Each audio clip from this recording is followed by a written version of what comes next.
are limited to looking at photos with our eyes. That's a problem, right? So we made an app, PicSong, the first program that turns your photos into music if you want to do that for some reason. It puts the power in your hands. You get to decide why you need this.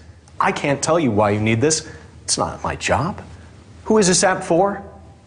Maybe it's for students, or artists, or blind people. But can it turn your music into photos? No, it can't. Do you get to keep the original photo? No, it gets deleted. Always back up your photos before using PicSong. This is the Onion News Network. Got Telegram? You can follow our channel there and discuss show prep with other listeners at telegram.freetalklive.com.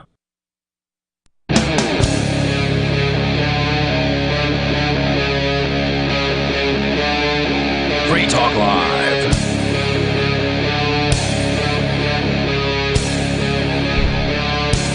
It is Free Talk Live and another live Saturday edition of the show. As always, you're invited to join us here. The number is 603-283-6160. That's 603-283-6160. You can join us anytime you want online. Head over to freetalklive.com. Enjoy the various features we have for you there. They're totally free. Once again, that is freetalklive.com. Here tonight, it's Ian. Beagless Mountaineer. And the Reverend Captain Kickass. We will take your calls and thoughts about anything. There's apparently been some national-level protests going on over the latest police killing of what appears to be a completely innocent young gentleman, 29 years old, in Memphis, Tennessee. Which Mr. Nichols? Tyree Nichols? Is that yeah, Nichols, yep. We discussed it last night as well. Is it pronounced Tyree? It's spelled Tyre. I'm not sure. It's pronounced Tyree, maybe. Tyre. Yeah, like the city? I haven't heard the news pronouncing it, so normally they check that sort of thing. Yeah. But let's go to your phone calls and thoughts first. Plus, we got some Central American and South American news that might be of interest to people on the international scene and anywhere. But first, we go to Alu calling us from the Liberty Block at libertyblock.com. Alu Axelman, what's on your mind tonight? Hi, thanks for taking my call. You mentioned the Liberty Block. It does have articles. I try to write articles about every single important bill. If there are about 100 important bills that are really good or really bad every session, I try to write at least one article about every single one, and sometimes a video and a podcast as well. I've written 5 or 10 already this year.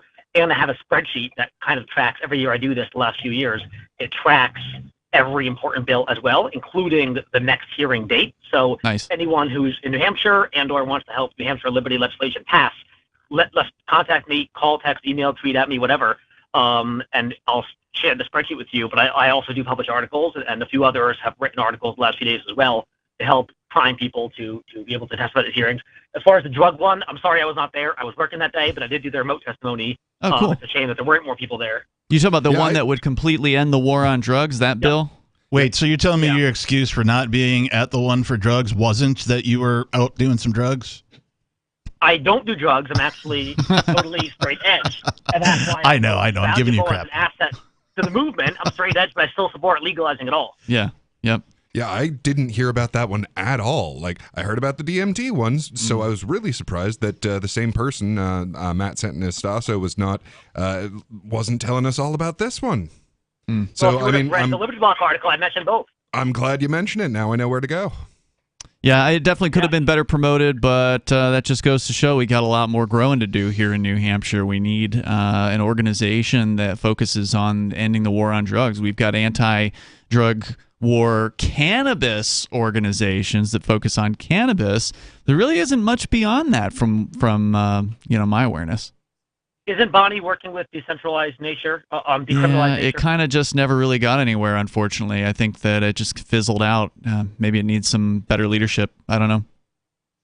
Okay. And the other big issue I wanted to discuss was the latest police murder. I was at work for the weekend and too busy, but I heard a bit about it. I haven't seen the video yet, but I can assume it was a brutal murder. Everyone is condemning it. Even Bongino, even the conservatives are all condemning it. But again, I just watched Bongino's interview on Fox, and he said, it's not training. We don't train to murder. These cops are bad. But he stopped short of saying we should hold them accountable or abolish them. He said, don't shut down the Scorpion unit, the SWAT unit. Don't shut it down. It's a horrible idea. It's the dumbest thing ever. We need aggressive cops and SWAT teams. So he gets close to getting it, and he actually said a few times, clearly he read my book, Presumed Guilty, because he mentioned cops are not vigilantes. Now, here's the thing that apparently almost nobody in the world knows. Maybe like 2 or 3 people in the world besides me know this. Cops have one job, is to apprehend suspects. And the reason why, and you mentioned in the intro, this was he was allegedly or presumably innocent. That's not even correct. He was 100% innocent. He was not yet adjudicated guilty by a court. Because I saw a bit of the video. There was no jury in the video. There was no court judge in that little video. It was just the street and the cops.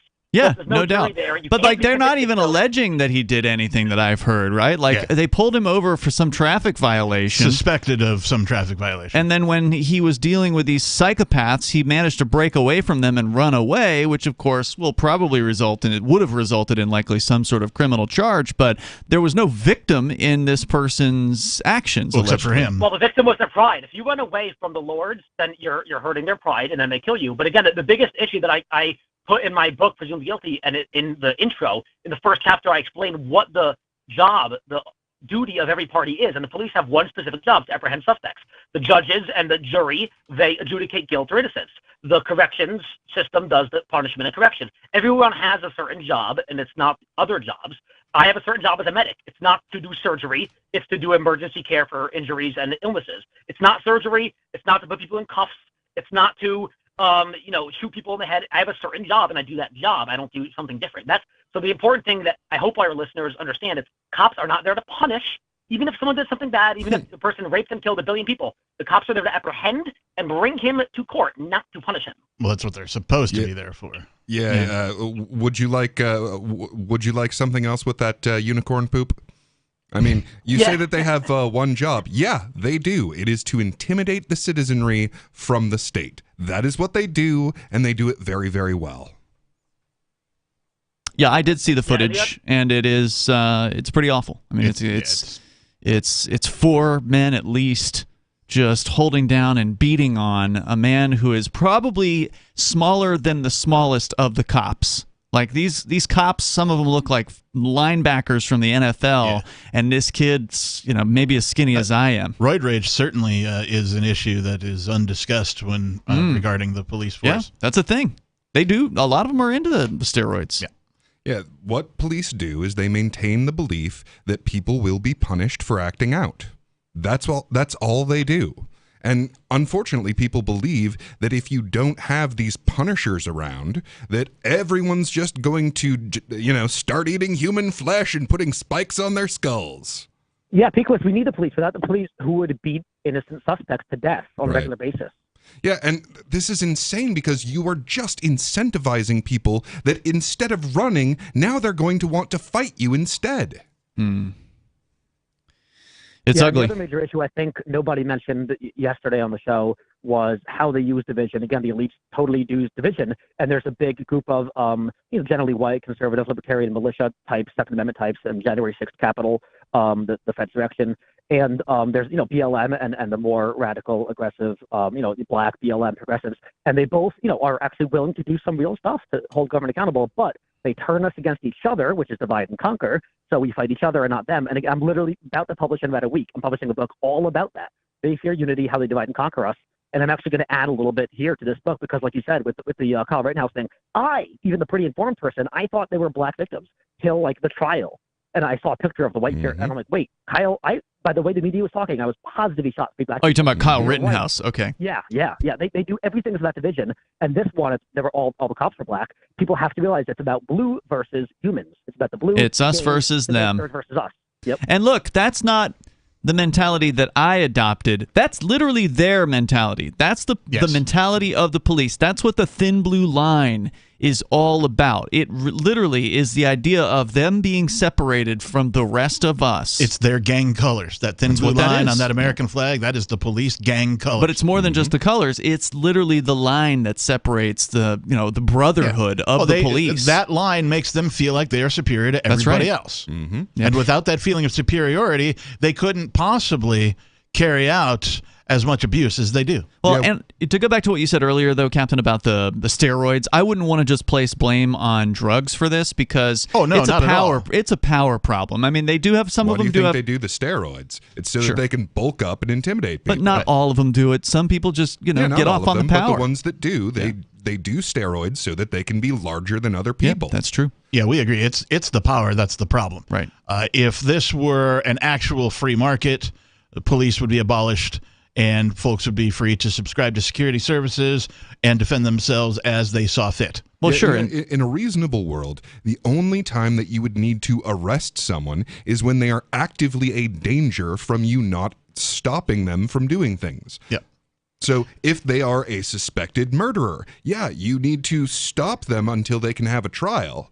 But that's when they are an actual danger to others if you don't stop them. Yeah, this type of, quote, security services, unquote, that the police provide, for lack of a better term, is a monopoly that government claims. It's one of many monopolies that government claims over services and products that they don't allow anyone else to compete with. And since they have a monopoly on it, we keep seeing this over and over again. We know what's going to happen in this case. They're going to investigate themselves and find that they did nothing wrong. I don't know. I was shocked that they got fired. I have literally never heard of that. They all got apprehended and then were released on bond within hours. Look, They've already been charged with homicide, though. They have been charged with second-degree murder. Second-degree, yeah. Now, I used to have that viewpoint, Captain, but I got to say, since the George Floyd thing, it seems like the police are more likely to arrest their own than I've ever seen in the last 20 years. It seems to be there's been a shift on this. Now, whether they end up taking a guilty plea to a reduced manslaughter charge or something, I don't know. But I don't think they're going to be off the hook on this one. I mean, this footage is crystal clear, just like with the George Floyd. There's no doubt about what these guys did to him. Well, and you point out, they got released immediately. Now, in a sane civilization, that would never happen. Look, we have footage, very easy to see that these people are beating a man to death. Yeah. Now, if anyone is ever going to be arrested, put in a cell, that is who you want put in a cell because they are dangerous to human life. We've been covering stuff like this on Free Talk Live since before I was even on the show for decades. And while this case might be the exception, there are thousands, if not tens of thousands of cases like this that go completely unpunished and the cops get away with it. Yes. And there's nothing anybody can do about it. You can't do anything about it. I can't do anything about it. The only thing that can be done is to abolish it completely. Recognize that power is the problem and decentralize it. Give it back to the people. Give it back to the individuals so we can all do as we see fit. That is the solution. Yeah, that's what amazes me the most about this is not that it happened, but that it's getting attention. It's like, do you guys think this isn't happening all of the time? Why is this getting the attention? I mean, it's got the video. I hate to look a gift horse in the mouth. It's got the video. I don't know if you guys were on the show the night we played I don't know if we played the video, but we talked about the video from San Antonio, Texas, where a 17-year-old's eating a McDonald's hamburger in his car in the McDonald's parking lot, and a psychopath cop comes up and tries to open up his car door and then arrest him. Or do something to him. The kid runs, and the cop pulls his gun out and blasts him, almost killing him, putting him in the hospital for more than a month. That cop also was fired and charged in that incident because there's video. That cop had a body cam on. Now, if there was no video, that whole story would be different. And if there was no video in this case, these cops would be lying through their teeth about how this kid was attacking them and he was on PCP and he was crazy and they had to do what they had to do. They didn't want to do it, but they had to do it. But the video is quite clear. I mean, this was just a straight up beatdown. The Free Thought Project just had an article recently. I think I posted it on one of my social medias somewhere. But they literally shot an unarmed, disabled man who had just gotten out of bed because they woke him up. The SWAT team or whatever had woken him up, and so him and his wife were going to see what was going on, and they opened fire. Their hands were up and everything. Is there video? There's video of it, yeah. Has anything happened to those cops? Not that I'm aware of. They just put it out. I think this is fresh. A day old or today or something, yeah. Alu, any other thoughts you want to share? Go ahead. No, that's all for now. Just check out the Liberty Block and check out Presumed Guilty, and the new book's coming out soon.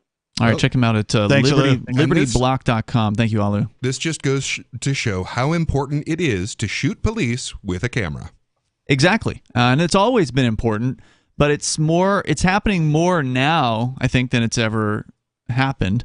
And since George Floyd happened, people are taking it more seriously than they've ever taken it. There's more of an outpouring of anger and frustration, protest about this. In fact, I have a story tonight about the national level protests that are going. It's not just happening in Memphis.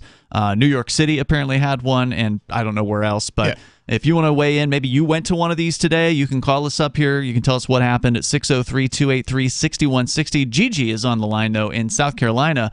You can bring up anything. Gigi, what's on your mind tonight? Good evening, everybody. A pleasure to speak to all of you, as always. I see by my phone call this past Thursday night, I got the ball rolling on this issue. Glad to be contributing in a positive manner. Okay. So here's my thought for this evening, everyone, to all my fellow listeners to this wonderful program, especially to such individuals as the Major in Michigan, because he loves history like I do, and I've noticed that about him, and I say that respectfully. The other day was Holocaust Remembrance Day. My question is, as a former professor of international law and history, has this world truly learned anything from the Nuremberg trials? In my opinion, no. And why do I say that? Because we had the Khmer Rouge in Cambodia, Darfur in Sudan. We have had other examples of genocide with the Hutsis and the Tutus in Rwanda. The Uyghurs of China. In Bosnia-Herzegovina. I could go on. So what good is the United Nations or international law? Please tell me. Please help None me. whatsoever. We don't need the United Nations. That's not completely true. What mankind has learned and what the United Nations has been good for is just hiding the atrocities a bit better than they used to. Oh, Sure. I agree with you. I asked my question facetiously. I know. Well, and it is very sad that we haven't learned from the Nuremberg trials, even to the point where... You are right, Richie. This is Pickless Mountaineer. So, to this day, when you question the police while they are violating your rights, why they are doing this, they will tell you they are just following orders. Yep. So Right, we that's did not learn a Good thing point. from this. I didn't even think of that. I could kiss you. Well, just remember that I'm not the same person as Richie next time, and we'll be good. Thanks, Thank you, Gigi, for the call tonight. Appreciate it. The number here, if you want to join us, it's 603-283-6160. According to CNN, there's some news that the article was just about previously the protests, but they've updated it with new information. Memphis police have now permanently disbanded the so-called Scorpion unit. That was the unit of which... Does it say what that stood for? Because that's a really interesting acronym. They didn't put it in this article, unfortunately. I saw it. I can't remember what it is, but something about peace and community. You know. And it totally means the opposite of what they've been doing. Yeah, just like, Bearcat, right? Like the ballistic engineered armored counterattack truck. And they're trying to act like it's this, it's only to protect the police. It's not to attack you, even though the word attack is actually in the It's not a tank. It's acronym. a nice fluffy Bearcat. Okay, I found it here, Captain. Street Crimes Operation to Restore Peace in Our Neighborhoods was what Scorpion stood for. Well, there we are. Peace in neighborhoods. Yeah. How could that be a bad thing? Like, they can make a really long acronym, but they can't do anything right. Oh, like the USA Patriot Act? Right, yeah. Yeah, I mean, scorpion isn't what you think of as far as animals that are peaceful. You don't really, I don't know, maybe dove would have been better. Maybe they could have figured out something for dove. What was the name of the TSA force that, stopped a bunch of people on, Greyhound buses and the stuff? Viper Squad. Viper, okay. So scorpions, vipers, these are really peaceful and caring and nurturing types of creatures, right? Well, and that's exactly it. They want to sound badass. That's right. They sure do. And what this reminds me of is the story of the frog and the scorpion. Do you know that one? You're going to have to recount it for me. Yeah, so the scorpion asks the frog to Uncle be Peakless, carried to the tell us other a side story. of the river, and the frog says, "No, if I give you a ride, you will sting me." And he goes, "Well, I can't sting you because if I do, then we will both drown." And the frog goes, "Oh, well, that makes sense." So he carries him on the back, and halfway through, sure enough, the scorpion stings him. He says, "Why have you done this? We will both die." He says, "It is my nature." Yep. And that is exactly what the police have shown in this. This is their nature. Yeah, they're based, police, as far as an organization, is just a subsection of government. And we all know that government is based on coercion. They take money from people without their consent. without any way for you to really opt out, and then they keep a bunch of it for themselves, and then they give a bunch of it to their goons. And then these goons are responsible for protecting, not us, but protecting themselves. And their bosses. And their bosses. Following orders, as they say. It's a criminal enterprise. It always has been. It's just becoming more obvious. But really the question is, how long are people going to be able to repeat the same old refrain of, well, it's just a few bad apples? I mean, there's several bad apples in this case because there was at least 4 or 5 of these guys on the scene all at once. It's the fact that there's a barrel that all these apples are in.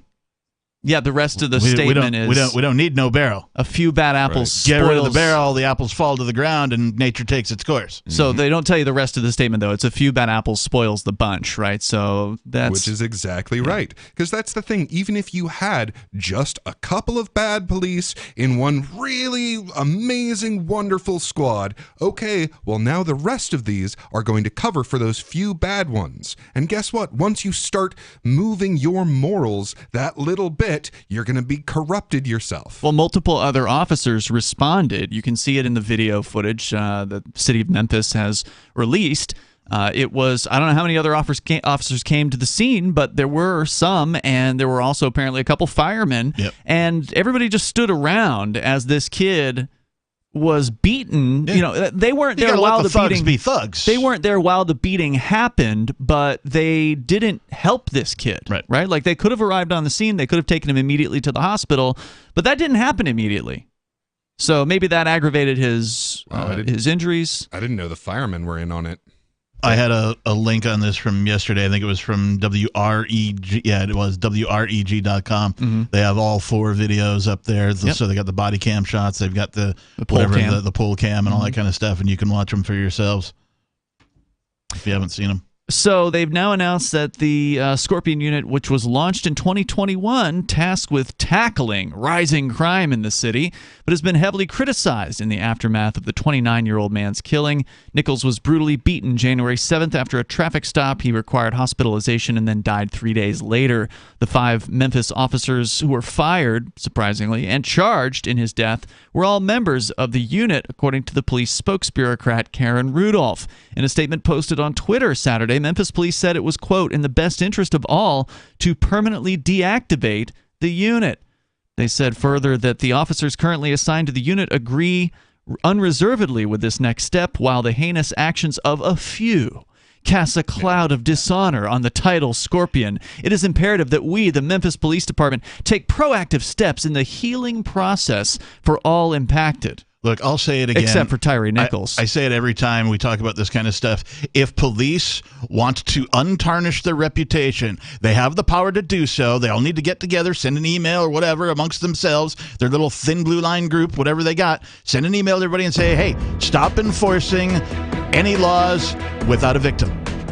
That'd be a huge step forward. And bam, all of a sudden, their reputation would be sterling. Unfortunately, but they never do it. Who was at the hearings this week and every week in New Hampshire, whenever there's a proposal to end the war on drugs or lessen the war on drugs, it's the police who show up and they testify in favor of continuing the war because that's what they do. They're warring against us. More coming up.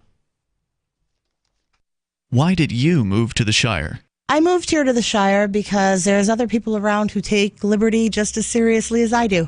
I moved to the Shire because I saw videos of people challenging authority and thought that I could get support myself. It called to me, like, do this, right now. I wanted to be around people like me who got it, and once I got here, I knew there was nowhere else that I wanted to be. I've always wanted to change the world, so I moved to the Shire to join people who were actually working towards doing the same thing. The people here are awesome, loving, and positive. It was for the adventure and for the feeling of something important is happening here, and I just wanted to come to sort of be part of that. Visit ShireSociety.com to read and sign the Shire Society Declaration and learn the reasons why, if you love liberty, you should immigrate to the Shire. Plus, connect with others via the forum at ShireSociety.com. That's ShireSociety.com. From Feature Story News in Washington, D.C., I'm Benji Hire. At least 7 people have been shot dead and several left wounded at a synagogue in East Jerusalem in what Israel is calling a terror attack. The suspect, police confirm, has been neutralized. The US condemned Friday night's shooting, standing, the State Department says, with the Israeli people in solidarity. Secretary of State Antony Blinken is expected to visit Israel and the West Bank later this month at a time of increased tensions, exacerbated since 9 Palestinians, including militants and some civilians, were killed during an Israeli military raid in the occupied West Bank on Thursday. Elsewhere, the American city of Memphis is bracing itself for outrage and protests, with law enforcement releasing the footage of an encounter between police and a black motorist that ended in his death. 29-year-old Tyree Nichols passed away 3 days after he was pulled over and beaten by 5 black officers earlier this month. Those officers have all been fired and charged with second-degree murder, assault and kidnapping. Tony Waterman has more from outside the Shelby County Courthouse. There is no doubt here in Memphis that the egregiousness of this video, its staggering brutality, will bring people to the streets. What Tyree Nichols' family, law enforcement, and community leaders are asking for are for those protests to be peaceful. At this point, officials say they have no indication that violence is planned, but they are on guard. There is an increased police presence in the city. The few people who have viewed this video, including law enforcement and Tyree's family, have described it as heinous, inhumane. The family's lawyer saying that Tyree was beaten like a piñata. Tony Waterman, Memphis, Tennessee. Voters in the Czech Republic are heading to the polls to choose their new president over the course of Friday and Saturday. Former Prime Minister and billionaire populist Andrej Babiš is up against pro-Western candidate and the contest's favourite, Petr Pavel, a retired army general. Both men failed to secure a majority in the first round of voting. It's 50 years to the day since the Paris Peace Accords, signed in the French capital, officially ended the Vietnam War, prompting an immediate ceasefire and the eventual withdrawal of American troops. Friday also marks International Holocaust Remembrance Day, the annual memorial for the 6 million Jewish people killed under Nazi persecution during the Second World War. The United Nations held a series of events and a ceremony in memory of the victims. From the UN's headquarters, Sally Patterson reports. January 27th marks the anniversary of the liberation of Auschwitz-Birkenau, the largest Nazi death camp. It also remembers those killed in subsequent genocides in Cambodia, Rwanda, Bosnia and Darfur. Sally Patterson, New York. From bureaus worldwide, this is... Our Matrix server is about as free as internet chat can be. Join the existing rooms or create your own at chat.freetalklive.com.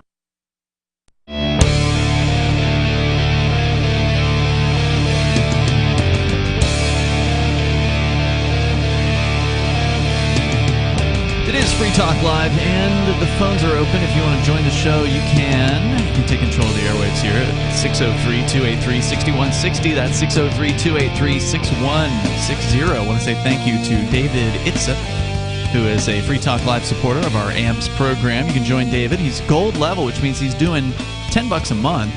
So thank you, David, for that. Definitely appreciate thanks. The support. You can join him at amps.freetalklive.com. AMPS stands for Advertise, Market, Promote, and Support. It is a way for you to get behind what we do here on Free Talk Live. So if you appreciate the work that we do, talking about the ideas of peace and liberty and freedom and cryptocurrency and things like that here every single night, 7 nights a week, on broadcast radio on about 180 plus radio stations coast to coast, and online, of course, via podcast, live streaming, live video streaming, and playback later on anytime you want at freetalklive.com. If you appreciate the work that we do, as David has done, you can join us over at amps.freetalklive.com. That's amps.freetalklive.com. It's $5 a month. That's all we ask for, and you get some cool perks if you do that, and we certainly appreciate it very much. Not Percocets, by the way, just Perks. Nope. You better not have Percocets, or the Scorpion Squad might kick in your door and murder you. And with some Vipers right behind them.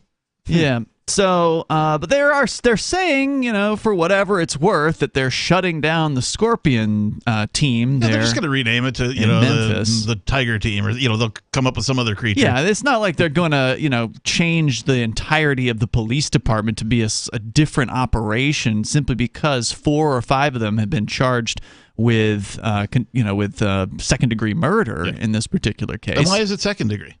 Because it's not premeditated. So we weren't planning on beating him to death. Right. Beating him, sure, but to death, that was icing on the cake, really. Yeah, that's pretty much it.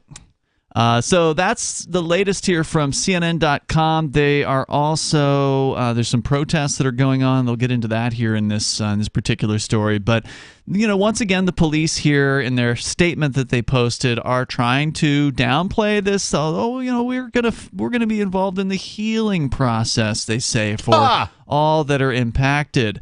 Never been healed by a cop, either of you? No. Listeners, you ever been healed by a cop? I've never been healed by a cop. Never heard of that before. Unless you mean healed, like where they push the heel of their boot down on your neck. Yeah, we've been stepped on with the boot. Yeah. Sure, lots of us have.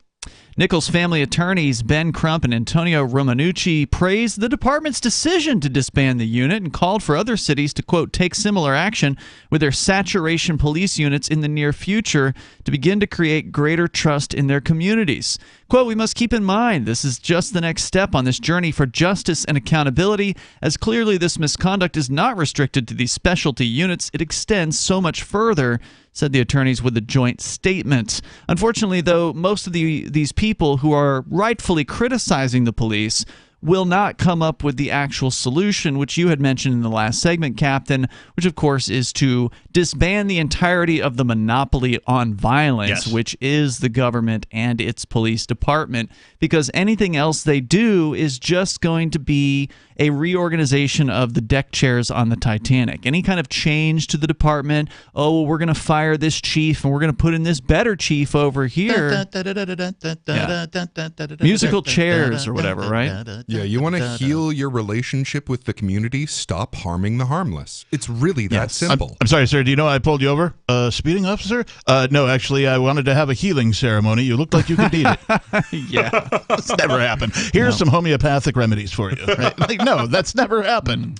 I expected it was going to be extortion.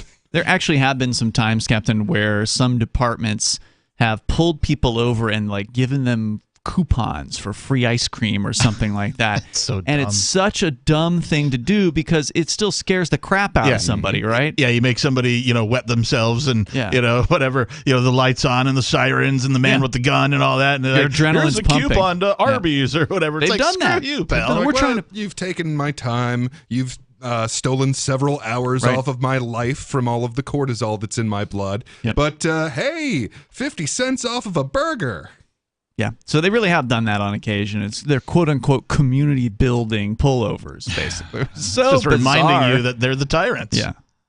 Some city leaders said disbanding the unit is just one step in addressing issues within the police force. Quote, the community has a lot more questions and a lot more demands, according to one of the Memphis city councilors, Patrice Robinson. She said further, we've gotten many emails from citizens in our community, and they're all concerned, and they're expressing exactly what they see and what they want to see in our police department. We really need to investigate and find out what's going on. And then what are they going to do about it? We already know what's going on. Yeah. You give special rights to people in costumes. That's what you do. That's what's wrong. That's the whole thing. That's it. Period. That's what's wrong. You give special rights to people in costumes. That should never happen. Nobody, no matter what they're wearing, no matter what kind of armaments they have on themselves, should have more rights than everybody else. Everybody should have the exact same number of rights at all times. But what's going to happen here is this is sort of the same game plan. Like, we got to investigate. We hear you, community. We know you're frustrated. We are too. We think the police have gone too far, but we need to figure out what exactly is going on. So we're going to create a task force. Yeah, the public is crying and the police are crying. It's just that the police are crying of laughter and the public is crying of sadness. Well, some of the police are crying because they got caught, but beyond that, yes. So they're going to create. We want you to feel heard. We don't want to change anything, but we want you to feel heard. Yeah, that's exactly what they're doing here. And so they They put forward some sort of plan like, okay, well, we're going to form a task force. We're going to bring in this attorney. We're going to bring in someone from the police department. We'll bring in this token activist. We'll form a task force. An independent panel will look into the situation. And they're going to investigate. Who we've hired. They're going to investigate this, and they're going to spend the next year investigating this because, things take time. Yeah. And in that time, they're hoping things are going to simmer down. Well, they will, because the human attention span at this point is like 5 minutes. The protests are going to go away, and then, maybe these guys are actually going to get convicted. I'm actually not as critical of this as you, Captain. I think they could end up being convicted of this because I think that this is pretty crystal clear Right, murder. but we're still talking about the individual case, right? So, this case may be like one of the very few times when not only are these guys arrested and prosecuted, but they might see some jail time. They may. But again, one of the very few cases. Now, yes, I will applaud cracks in the system. And if this is the beginning of something far out, solid, and right on, I think it's the exception to the rule. Yeah, it's not the beginning of anything. So that's what I'm saying. That over the next year or whatever, these guys are going to go to trial. Yeah. Let's presume they go ahead and get convicted, maybe manslaughter, or maybe they take a plea deal. Which I'd like to point out, if I take, say, a nice iron rod and start beating you with it, and then you die, it's not second degree that I get charged with. Right. So whether or not we find these people guilty, we aren't even charging them with what they do. They intentionally ended someone's life. I don't know. I mean... You think it was an accident that they kept hitting them? And then delayed the medical treatment? Well, accident...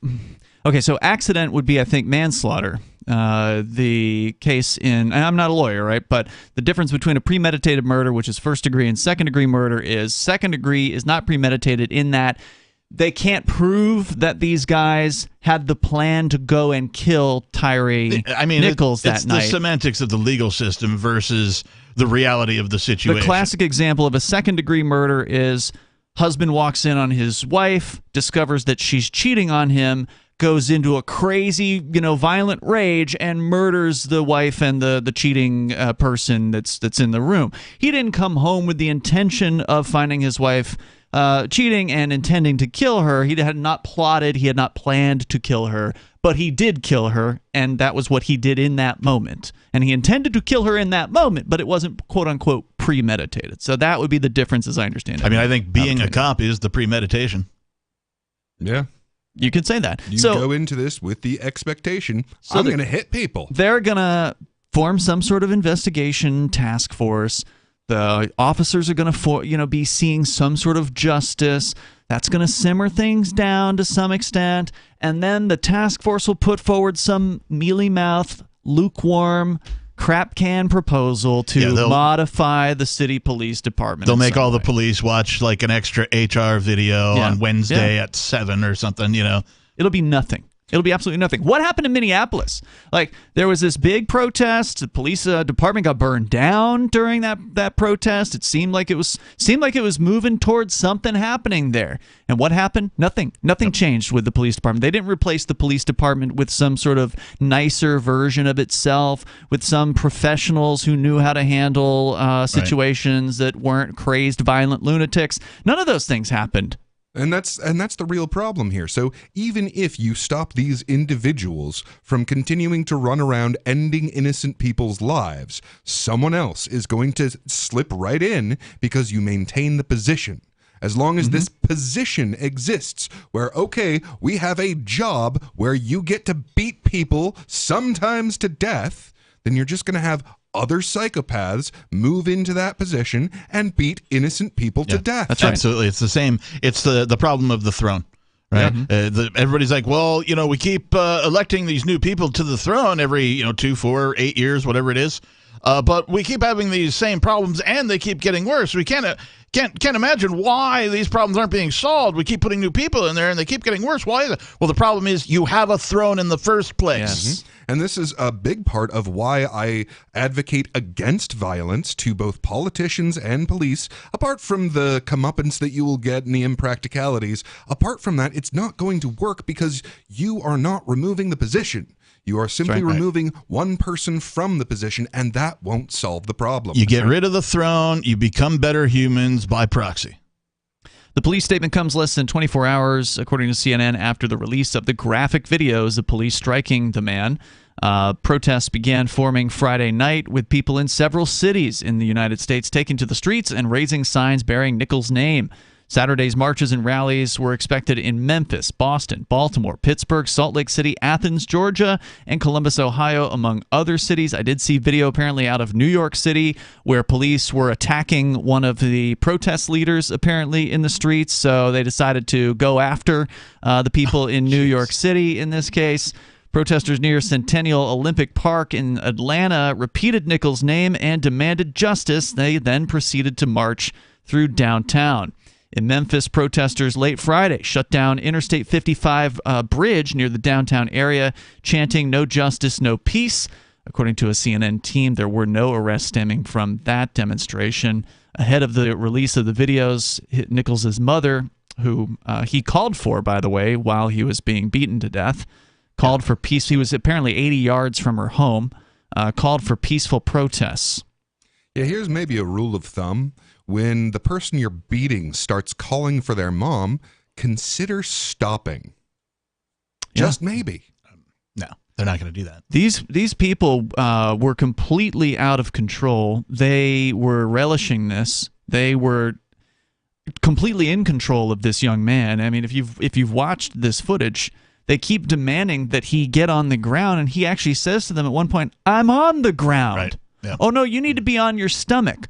Well, maybe if y'all weren't holding me down on my side, I would be able to get onto my stomach. So, like, he couldn't do the things that they were demanding that he do, and so they beat him for not doing the things that they were literally prohibiting him from doing. Yeah. They had 4 or 5 guys in this situation. This kid couldn't weigh more than 150 or 160 pounds, the way it looked, and they could have easily manhandled him onto the ground in the position they wanted to. They could have hog-tied him. They could have all grabbed one arm and one leg if they wanted to. But they kept struggling with him and then acting like they were in some sort of jeopardy from this guy. Like, I'd be willing to consider the apologizers and their arguments if this was an isolated incident.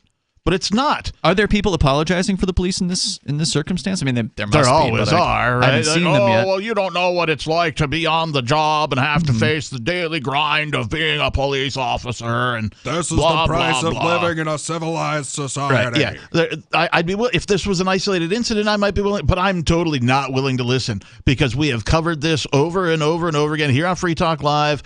It keeps happening over and over again in the national media, and like you said, they go through some gyrations. They make you feel a little bit better about what's going on, and it just keeps happening again and again and again. It's been 3 years since George Floyd, almost. And it's been more than that. You can go way back, decades, even as long as I've been alive. You know that people have always considered the cops to be a gang of their own.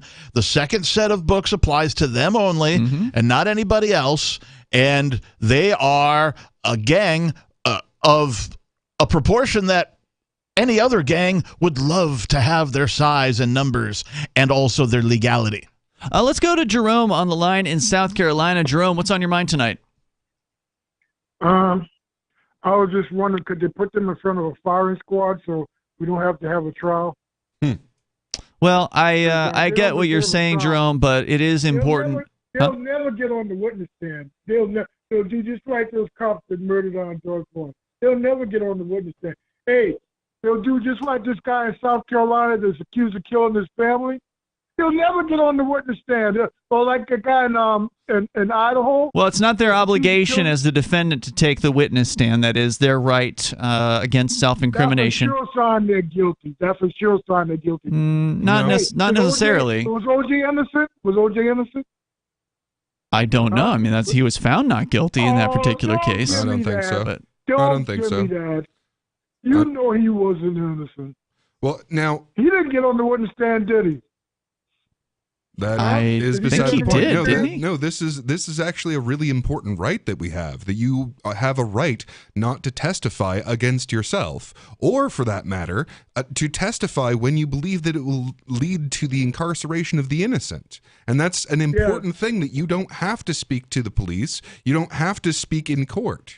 Look, Jerome, I get it, man. The lawyers come up with a bunch of lies. Jerome, I get that this is a outrageous situation, but you don't want to be calling for the abolition of a public trial. And look, I'm a critic of the court system. There's no doubt it's a effed up system. Having just gone through it and having seen many of my friends go through it over the years, I mean, there's definitely problems with it, but I'd rather have some sort of public trial than just throwing somebody in front of a death squad because they may have done something that you don't like. Why don't they deserve justice? They didn't give him any. I'm not saying I get it, man. I get it. Look, it's on video. We know what these guys did. That's crystal clear. It should be in an open and shut case. This should not be a hard conviction at all for the prosecutors in this particular case. Jerome, there's two problems there. So if you get rid of trials, number one is you are giving a power to the government you do not want them to have. You do not want them to have the power to arbitrarily pick people to put in front of a firing squad. And number two, if we stop having public trials, like, look, I get it, our court system is messed up, but the reason we have trials is, among other things, to show what is unacceptable behavior to other people. Hey, let me ask you this. The cops that tried to kill Rodney King, did they get the just punishment that they deserve? Because they moved the trial from one part of LA to another part, because that would be more friendly to the police. Well, let me ask you, Jerome, where do you stand on us continuing to have these special positions with special rights? Because that's why the police that beat Rodney King didn't get their justice, is because they were first-class citizens and he was a second-class citizen. Well, like I said, with liberty and justice for all. But I don't know if I believe in that anymore. Well, I stopped believing that a long time ago. All I know is, hey, man, living here in the South, I'm careful, real careful where I go, and I don't go anywhere at night because, you never know, man, especially when police, they've always made me nervous. Even when I was a kid and I would play street ball, they would come barreling down the street, like we were like criminals or something. And that made me nervous. So they always have made me, I'm always careful around them. Because I had some cops walk past me a couple of weeks ago. I was sitting outside waiting on the city bus. And I said, oh, there go those feelings again. They really worried me, So they always made me nervous. Yeah, you didn't feel like they were there to protect you or serve you, did you? You felt afraid of them, didn't you? Damn right. That's the way I've always felt. Right. Well, and this goes to show that this is not this example of Tyree Nichols goes to show that this isn't a race issue. This is a power issue. Right. This is a police are psychopaths issue. A very issue. important thing to point out. Yeah, you're absolutely right to get those feelings of, I am in fear of my life when these people are around, because they have this ability to get away with things that the rest of us simply can't. Yeah. By the way, Tom Yamas from NBC, a couple of weeks ago, they were talking about, racism in this country, and the people he had some black guests on, and he was just rolling his eyes what they were talking about. Who was one of the first people in Memphis doing the show? Tom Yamas, a guy whose family, left Cuba because someone that looked just like him had all the power in the country, and his family just couldn't deal with it anymore. So now he's in Memphis, Tennessee, dealing with the same racism and power that his family had to leave. I'm not sure who you're talking about. This is a guy with NBC? Jerome lives in a different world. Is he like, who is he? Is he a reporter? Yeah, he's a reporter. Is he like a local reporter or national? No, he's like a national reporter for NBC. Okay. And I'm not really sure the point that you're trying to make here. His family escaped from Cuba, and what's that have to do with? What he was saying that the police were black. How is that like like murder? I said, well, what color? The color of the skin doesn't make the uniform, man. What they stand for in that uniform. That's what it is. It's absolutely right. His family escaped oppression in Cuba. So he knows, he acts like you're saying he should know better. You're saying he's covering for the police. He's on the police's side? Well, he's just wondering why, they were black. That doesn't absolve them of guilt. I think what he's saying is that the uniform taints you. When you put the police uniform on, it turns you into a monster. Well, it attracts monsters, for sure. And it may also turn people into monsters as well. How did those people ever even get on a police force, man? I mean, what's the process like? Someone's got to be. As long as we have this position, someone is going to fill it. And yes, some of the people that get in there are already psychopaths, and that's why they get into it. And other people, look, power corrupts. It sure does. It always has. It always will. That's why it's so dangerous to put so much power in a few people's hands, because it will always turn them into monsters. Jerome? Hey, I got to ask you a question. Yes, sir. I got to ask you a question. How did you enjoy your visit from Donald Trump this week? I heard he was up there. Was he coming to New Hampshire? I had no awareness of Donald Trump being here and wouldn't care if he was. All right. Okay. All right. All right, Jerome. Sorry I asked. No, it's all right, man. Thanks for the call tonight. We're on the same page on this one, so I appreciate hearing from you. Let's go to Major Payne in Michigan. You're on Free Talk Live. Go ahead, Major. Yeah.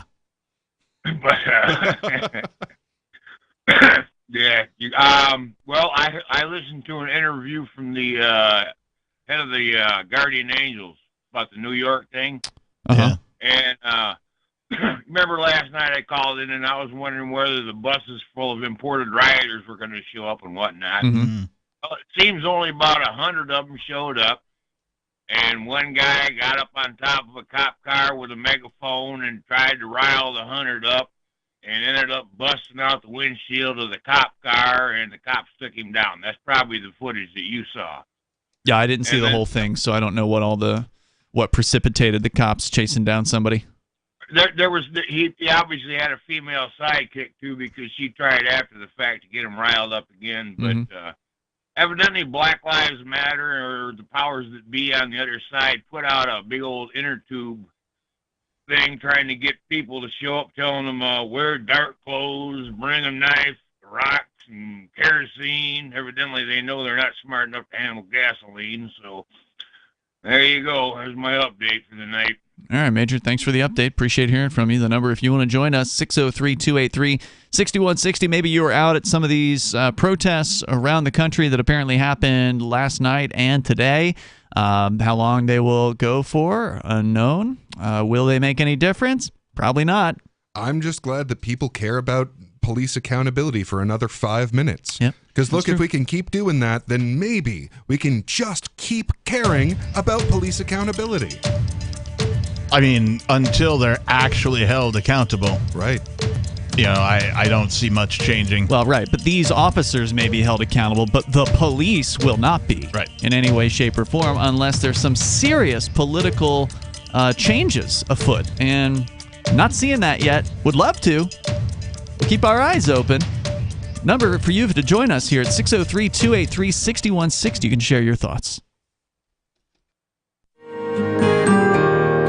So the protection of life, liberty, and property is what the Free State Project is all about. But it's an effort to move 20,000 people who understand. It's about demonstrating to the entire country that, yeah, we can have a free market, a truly free market. Making it just a freer, great place to live. It's the world's largest voluntarist libertarian community, and it's only getting bigger. That's amazing, to be able to move to a place where other people passionately believe in being free and independent. What the Free State Project is managing to do, though, is to put their money where their mouth is. It's physically getting up across the country and saying, let's go someplace and let's demonstrate the power of these ideas. There's a lot of kind of philosophy that surrounds liberty. There's a lot of thinking about it and talking about it. But here in New Hampshire, people are doing it. 101 Reasons Liberty Lives in New Hampshire, a documentary by Free State Project Early Movers. Watch it free at 101reasonsfilm.com. 101reasonsfilm.com. Looking for a great real estate investment? Consider New Hampshire, which is ground zero for the Liberty Movement. Your first call should be to Mark Worden from Porcupine Real Estate. He's more than just a real estate agent. He's your New Hampshire concierge. Where are the best places to live? Do you want farm, city, the burbs, or forest? Do you want a duplex or multifamily building so that renters pay your mortgage? There are homes in all price ranges in New Hampshire, and Mark can help with financing too. Invest in liberty and property. Mark Worden can help. PorcupineRealEstate.com. Tired of cancel culture? Sick of mega tech corporations holding an axe over your head? Join the LRN.FM Matrix chat server. It's self-hosted, so no one else can tell us what to do or say. Don't like the existing channels? You can make your own. You can even connect into some of our channels from other Matrix servers. It's federated. For the full LRN.FM Matrix experience, though, you should join our server via the step-by-step instructions at chat.lrn.fm. Chat.lrn.fm. You're listening to the live edition of Free Talk Live. Hour number 2 is next after the news here on the Liberty Radio Network at LRN.FM. From Feature Story News in Washington, I'm Nick Harper with the Week in Review. This was the week that the US and Germany announced a major shift in strategy towards Ukraine, saying it would send tanks to help Kiev in its battle against Russia. Ukrainian officials have been urging Western nations to send tanks to help for several months. FSN's Trent Murray sent this report from Berlin. Well, in many ways, this is Germany and Chancellor Olaf Scholz hearing the call from Kyiv. The Ukrainians have been asking for months for Western-made modern battle tanks. They say that if they can get their hands on those tanks that have superior firepower and are more modern than many of the tanks being used by the Russians, then it will give them a real leg up as they try to not only defend their territory, but to launch offensives themselves to claim back territory being held by the Russians. This last week, the United States also announced new sanctions on individuals and entities linked to the Wagner Group, a private Russian paramilitary organization, accusing it of being involved in Russia's war in Ukraine. The Treasury Department also designated the group as a significant transnational criminal organization. This last week, the US state of California was the location of 2 mass shootings in the space of just 3 days. 11 people were killed near Los Angeles at a dance studio during Lunar New Year celebrations. And then 2 days later, 7 people were killed in the city of Half Moon Bay near San Francisco. Benji Heyer sent this report from the scene of the first attack. The Half Moon Bay spree, spanning 2 agricultural businesses, was California's 3rd mass shooting in 8 days, taking the total this year nationwide to almost 40. In what County Supervisor Ray Muller's calling a heartbreaking incident witnessed by children, officials haven't yet determined a motive, nor have they for the murders at the Star Ballroom Dance Studio in the predominantly Asian city of Monterey Park, committed by an ex-patron who has since died from a self-inflicted wound.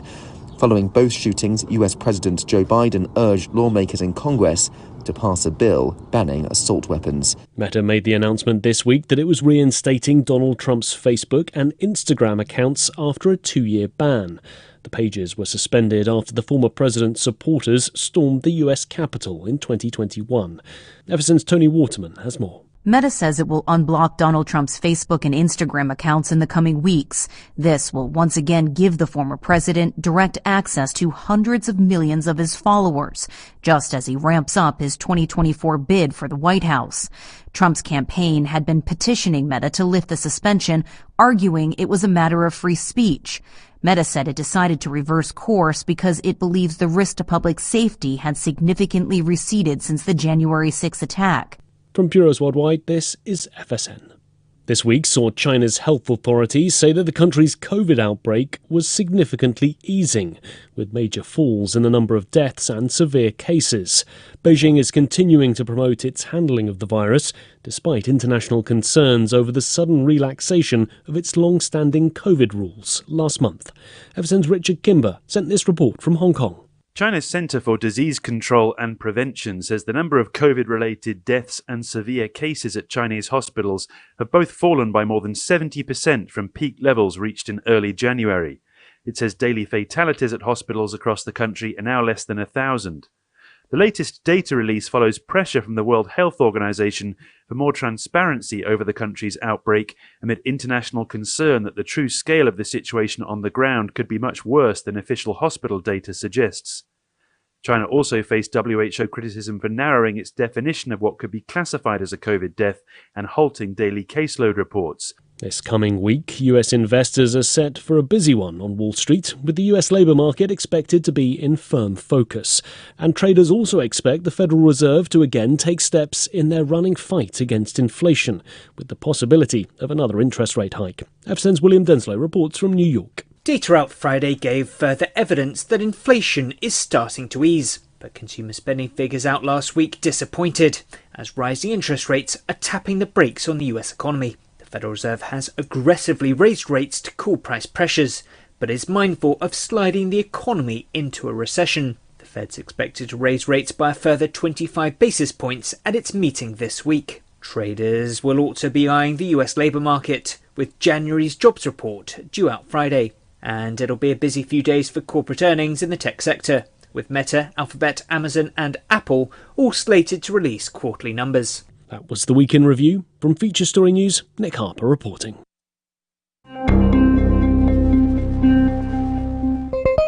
Following this afternoon's arrest of Congress on the charge of over 23 million counts of manslaughter, our reporter spoke to Mark Westnick from Savannah, Georgia, just one of the many Americans that has lost a loved one due to the legislative branch's criminal negligence. Because of Congress, my 23-year-old son died 2 years ago in Afghanistan. My nephew, he lost his leg in Iraq in 2006, and my brother died in Vietnam in 1969. Congress killed my family. Defense attorneys for the now incarcerated 538-member group have dismissed the claims made by Westnick and other victims and released a statement saying their client has been, quote, a pillar of the national community for over 200 years and completely innocent of any and all wrongdoing. Keep checking theonion.com for more as this story develops. This is the Onion News Network. You can stick it to the man and big tech. Join our FTL social mastodon at social.freetalklive.com.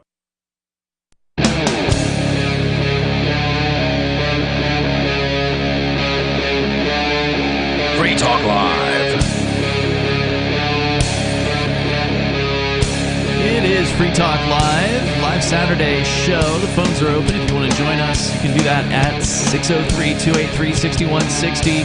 That's 603-283-6160. You can bring up anything you want, although a lot of people are talking about the latest police murder of a innocent man, Tyree Nichols, down in Memphis. In this particular case, it happened to be an all-black cop squad that was killing a black man in this incident, because it is not about race. It is about power. It is about them versus the rest of us, them being the thin blue line, the police, or what they call the Scorpion Squad. In this particular case in Memphis, they've now disbanded the Scorpion Squad as though that's going to solve the problems. The politicians are, of course, weighing in, acting like they care about people, because we know they don't. They're just sociopaths. Well, if you just relabel it, then it solves the problem. Some people are concerned about a recession. Well, if we just change the definition of recession, there won't be Now it's not a recession, one. right? We'll just relabel these, thugs, and hey, they're not Scorpion anymore. Problem solved. Yeah. On the topic of a few bad apples, where are all of the so-called good police decrying this, right? Standing up and saying this should never happen. The police chief has spoken out against No, I mean it. the rest of the police across the nation, across the world. Where are they? Are they standing up? Are they making noise on social media? Are they taking to the streets? Are they taking to the streets? Are they protesting against this themselves? No, they're probably plotting ways to avoid this happening for themselves, meaning avoid getting caught in the future. Like, remember, guys, you got to remember to turn those cameras off. Yeah, that's one thing I have never heard about is these police that do these terrible things getting arrested by other police. Right. Like, sure, the police chief, whose job it is and who will face heat himself if he doesn't do anything, sure, he does something, but have you ever heard of the police just going and arresting, hey, you assaulted them, you murdered them, we're going to arrest you now? Or stopping them in the process? Right. Yes. In this case, there was 4 or 5 police beating this guy, right? Where was one of them going, hey, guys, this is wrong? They cut it out, yeah. Let's go to the phones here. We got Evan on the line in Texarkana, Texas. Evan, you're on Free Talk Live. How's it going? What's on your mind tonight? Long-time listener, first-time caller. Thank you. I'm gonna give kind of an unpopular opinion here, but all right. First of all, cops absolutely were in the wrong. I will never ever waver from that. What they did was abhorrent, and they deserve whatever punishment is coming to them. But on the flip side of that coin, this death could have been completely avoided by Tyree. How's that?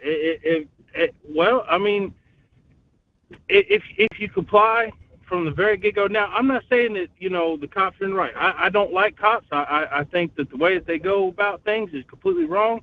And I've been pulled out of a car at gunpoint before. It's not a fun experience. It makes your flight response go on 5,000. Yeah.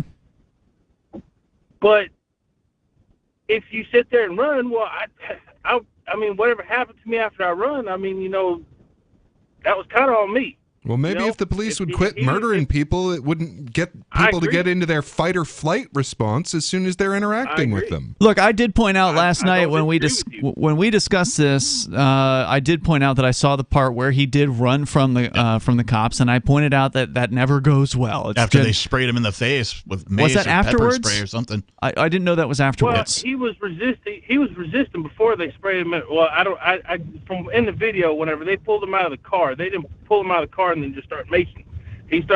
From what I've seen, he started wiggling around and all this stuff. If you just let him put the cuffs on you, that man be alive right now.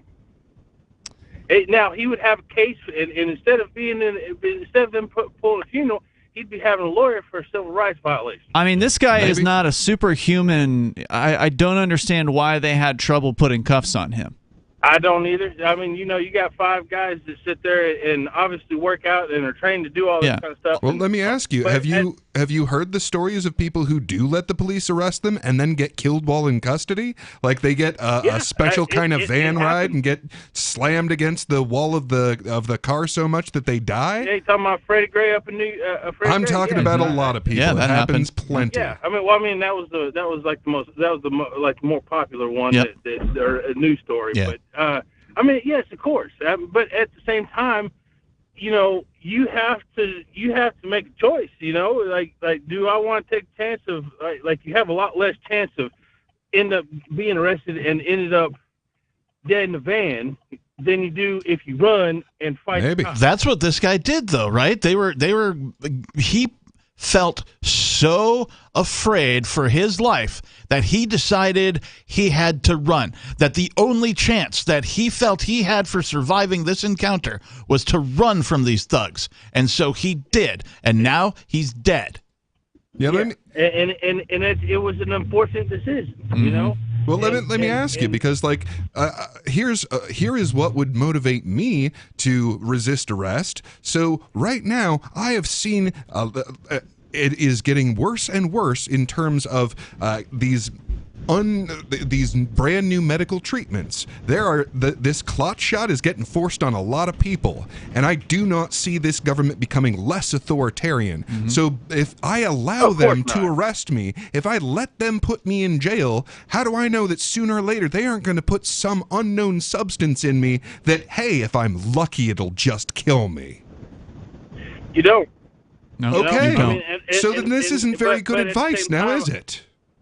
Well, but I would still rather take the chance of taking a jail ride to jail, and something bad happened to me that way, than I would fighting the cops sit right there. I got to agree with Evan on this. I mean, look, having been arrested on multiple occasions, if you give any kind of resistance to these guys, including not standing up when they want you to stand up, right? Like if you just go limp, which is not per se resistance, but just simply not assisting them with the arrest. If you don't assist them with the arrest, they at the very minimum will charge you with resisting arrest, and now you're facing even more time in a prison cell if they don't bash your head off the side of the police cruiser or the nearest curb. That's exactly what happened to me.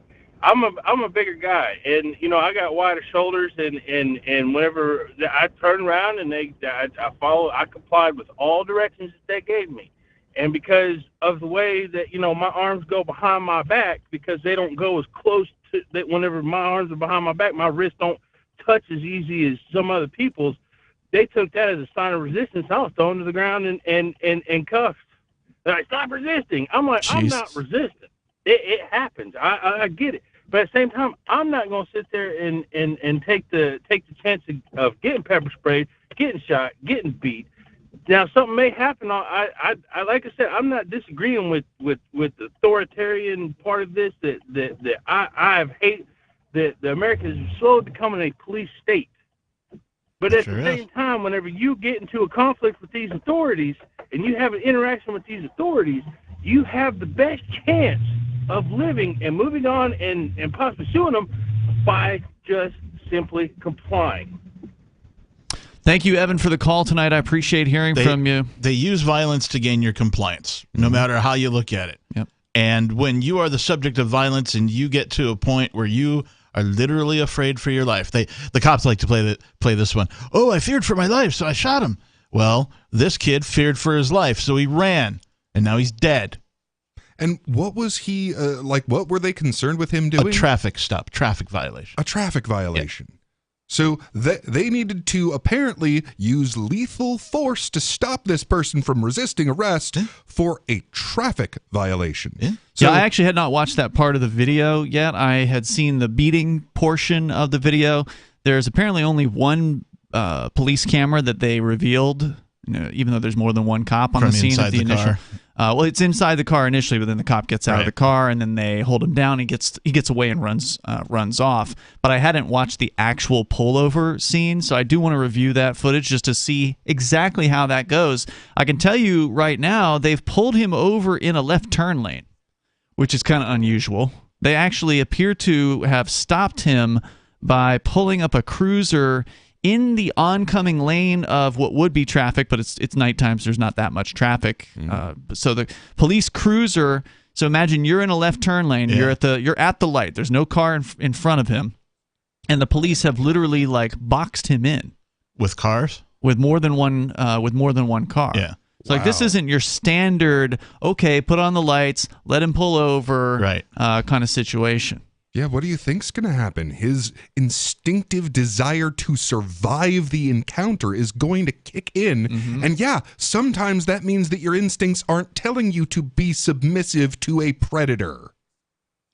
Also, the police footage here from City of Memphis does say that there's no audio for the first minute. And I've noticed this with police body cam videos where when they're released by the departments, they censor some of the audio in the footage before the relevant, quote-unquote, relevant portion happens. I want to see and hear the whole thing. I want to know what was the radio traffic going back and forth while this officer here is in his cruiser coming up on the scene. What are they saying to one another? If they did nothing wrong, they have nothing to hide, right? Right. So I think that's really suspicious, and it's not just the city of Memphis. This has happened with multiple it's SOP, standard operating procedure for these thugs. Rules for thee and powers for me.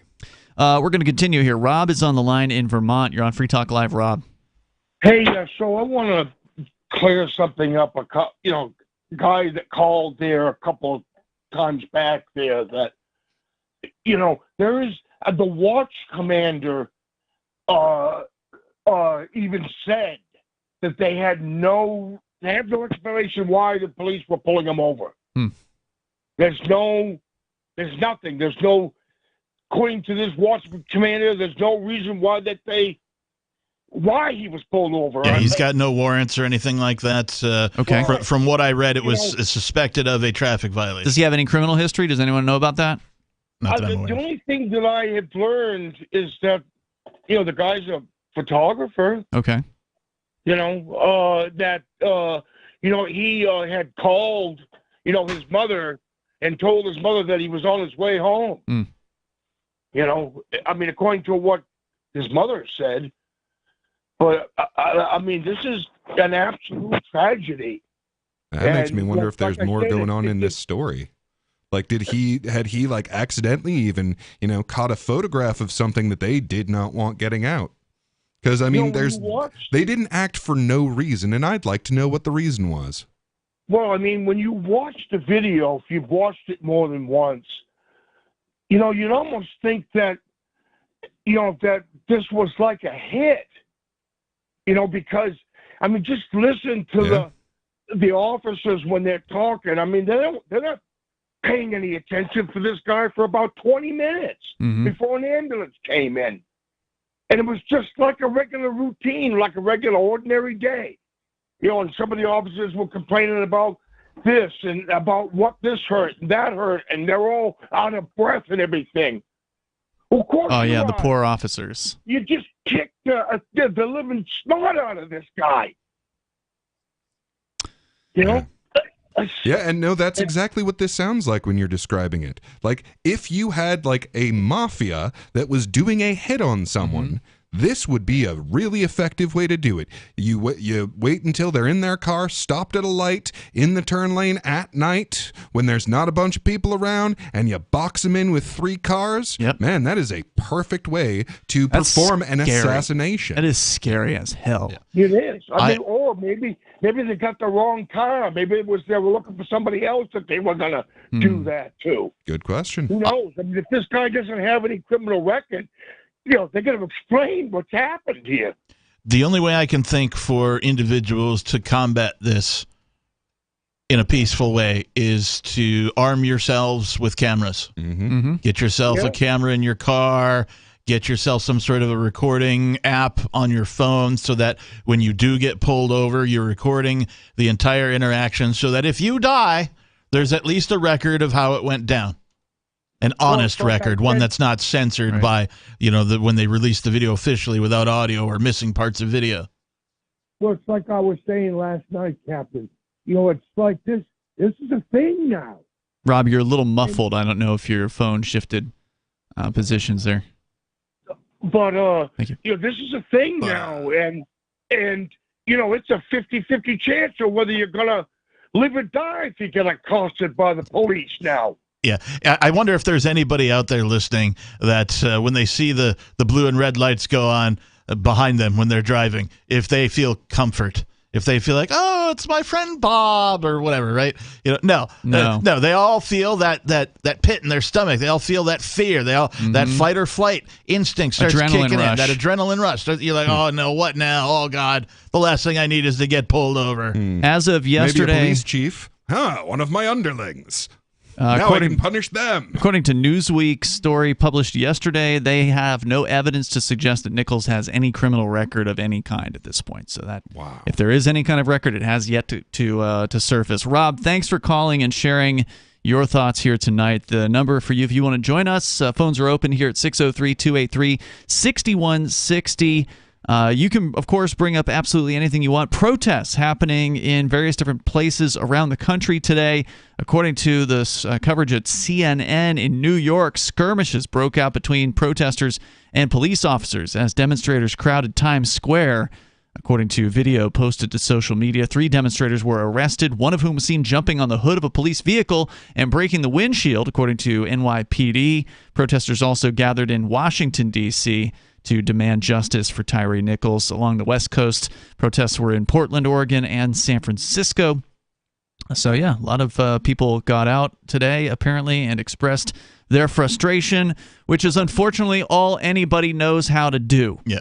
They don't understand the real problem here is, as you pointed out, guys, earlier tonight, is the existence of this monopoly on violence. That is what the state is. That is what the government is, and that is who the police are. They occupy this position of protecting not you, but the state itself, but the politicians and the entire power structure. And until people come to the conclusion that this system needs to end, that it is outdated, it is barbaric, and it is not fit for quote-unquote civil society, because this isn't civility.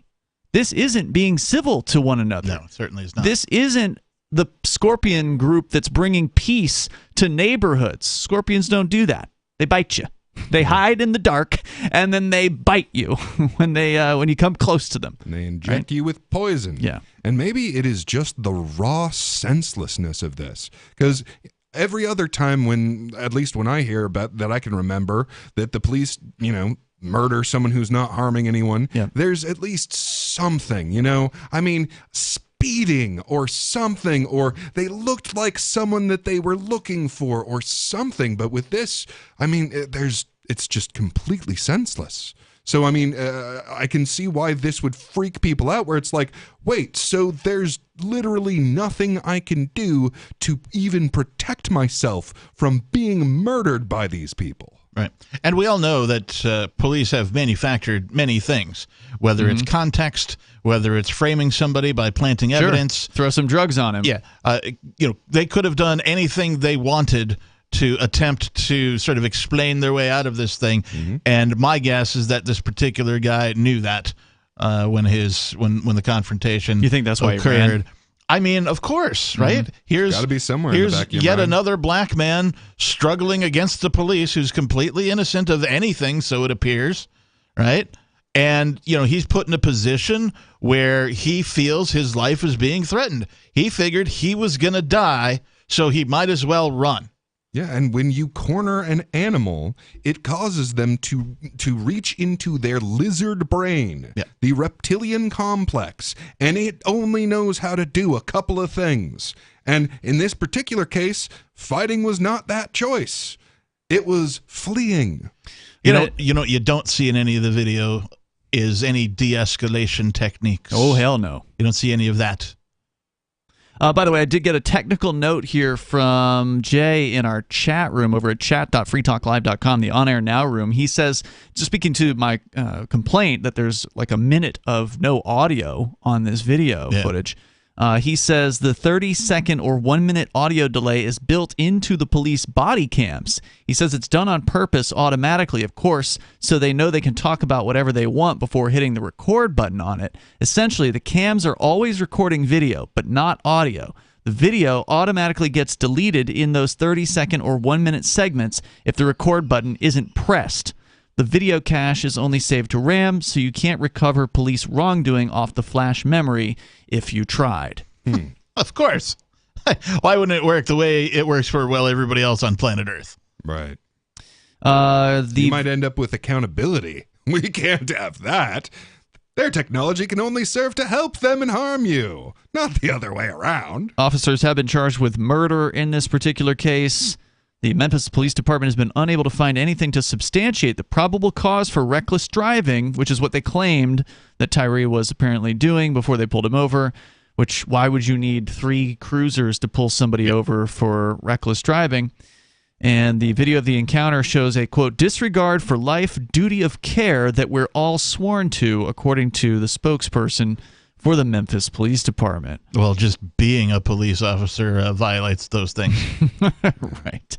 Yeah, I mean, the whole idea that they care is just, sorry, actions speak louder than words. And I'm not just talking about the actions of these 5 officers. Yeah. What about the other ones that came onto the scene? Did they show care for this gentleman who had been beaten by these men? Right. Did they show care? No, it took, according to this news story, 23 minutes from the time Nichols appeared to be on his back on the ground before the stretcher arrives to actually take him away.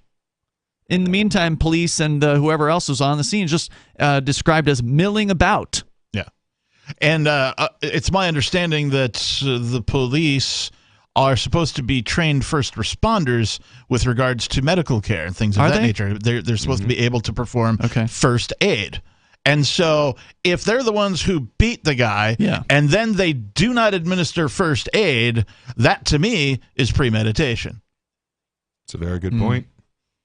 If you want to join the show here, the number is 603-283-6160. The Memphis Police Association, which represents city police officers, expressed condolences to the Nichols family and said it doesn't condone the mistreatment of citizens or abuse of power. But yet the police associations, the police associations are regularly backing up these officers who beat people and get away with it. In a lot of cases, it's the police union specifically who fight to get these officers' jobs back after they've been, in many cases, fired from some departments. Right. Why don't you just apologize while you're mid-beating? Bam! Bam! I'm so sorry about this. Bam! Bam! I don't condone this action. Yeah, you're making me do this. The number here is 603-283-6160. We really care about you. Stop hitting yourself. It's our duty to care. Yeah. More coming up here. You can join the show and bring up whatever you want. Captain, you've got a related story. I do. Coming up. Because we are smothering in spam, please do not reply to all when you can instead reply. I was recently among over 100 invited to a corporate reunion. It's always a warm affair, and that's the problem. Enthusiasm for our upcoming get-together caused many recipients to RSVP the organizer with a cheery reply to all. I can't wait. Then others piled on with a reply to all to that. Then the "I'm out of my office now" autoresponders joined in. So I replied to all, asking that we all reply only to the organizer. Hey, at least I tried. One invitee, apparently retired, shot back, "Point taken, but I really like seeing the responses since they're so positive." Smiley face. This better be an open bar. From survivalspeech.com, I'm Holland Cook. From Feature Story News in Washington, D.C., I'm Benji Hire. At least 7 people have been shot dead and several left wounded at a synagogue in East Jerusalem in what Israel is calling a terror attack. The suspect, police confirm, has been neutralized. The US condemned Friday night's shooting, standing, the State Department says, with the Israeli people in solidarity. Secretary of State Antony Blinken is expected to visit Israel and the West Bank later this month at a time of increased tensions, exacerbated since 9 Palestinians, including militants and some civilians, were killed during an Israeli military raid in the occupied West Bank on Thursday. Elsewhere, the American city of Memphis is bracing itself for outrage and protests, with law enforcement releasing the footage of an encounter between police and a black motorist that ended in his death. 29-year-old Tyree Nichols passed away 3 days after he was pulled over and beaten by 5 black officers earlier this month. Those officers have all been fired and charged with second-degree murder, assault and kidnapping. Tony Waterman has more from outside the Shelby County Courthouse. There is no doubt here in Memphis that the egregiousness of this video, its staggering brutality, will bring people to the streets. What Tyree Nichols' family, law enforcement, and community leaders are asking for are for those protests to be peaceful. At this point, officials say they have no indication that violence is planned, but they are on guard. There is an increased police presence in the city. The few people who have viewed this video, including law enforcement and Tyree's family, have described it as heinous, inhumane. The family's lawyer saying that Tyree was beaten like a piñata. Tony Waterman, Memphis, Tennessee. Voters in the Czech Republic are heading to the polls to choose their new president over the course of Friday and Saturday. Former Prime Minister and billionaire populist Andrej Babiš is up against pro-Western candidate and the contest's favourite, Petr Pavel, a retired army general. Both men failed to secure a majority in the first round of voting. It's 50 years to the day since the Paris Peace Accords, signed in the French capital, officially ended the Vietnam War, prompting an immediate ceasefire and the eventual withdrawal of American troops. Friday also marks International Holocaust Remembrance Day, the annual memorial for the 6 million Jewish people killed under Nazi persecution during the Second World War. The United Nations held a series of events and a ceremony in memory of the victims. From the UN's headquarters, Sally Patterson reports. January 27th marks the anniversary of the liberation of Auschwitz-Birkenau, the largest Nazi death camp. It also remembers those killed in subsequent genocides in Cambodia, Rwanda, Bosnia and Darfur. Sally Patterson, New York. From bureaus worldwide, this... Don't miss a moment of Free Talk Live. Get our archives daily via our podcast at feeds.freetalklive.com.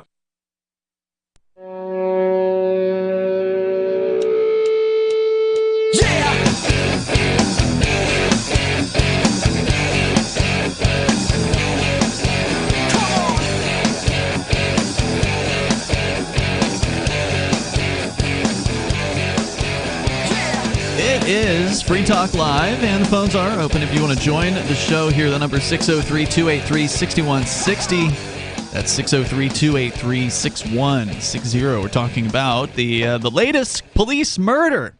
No, I'm not saying the police were murdered. The police murdering a innocent person here who apparently was just simply trying to drive home to his mom's house and got pulled over. And that is not even the right term. Boxed in is more accurate.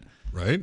In this particular case, boxed in by multiple police cruisers, members of the so-called Scorpion Force, who then stung him to death by beating him, by punching him in the face, by tasering him, by pepper spraying him, by kicking him in the head, according to what I saw in some of this the footage that the city of Memphis has posted on their Vimeo channel, which we link to on our social media. If you are on our social media or not yet, you can go to social.freetalklive.com. You can sign up there, and you can follow the @FTL account. You'll find our posts of show prep and things like that there.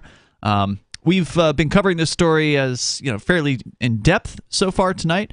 If you have a comment, you're certainly welcome to join us. I know, Captain, you have a related story about apparently a man who was disabled or is disabled. Is he even alive at this point, this guy? Well, so he had an encounter with the police. He had an encounter with the police in December of 2022. Mm-hmm.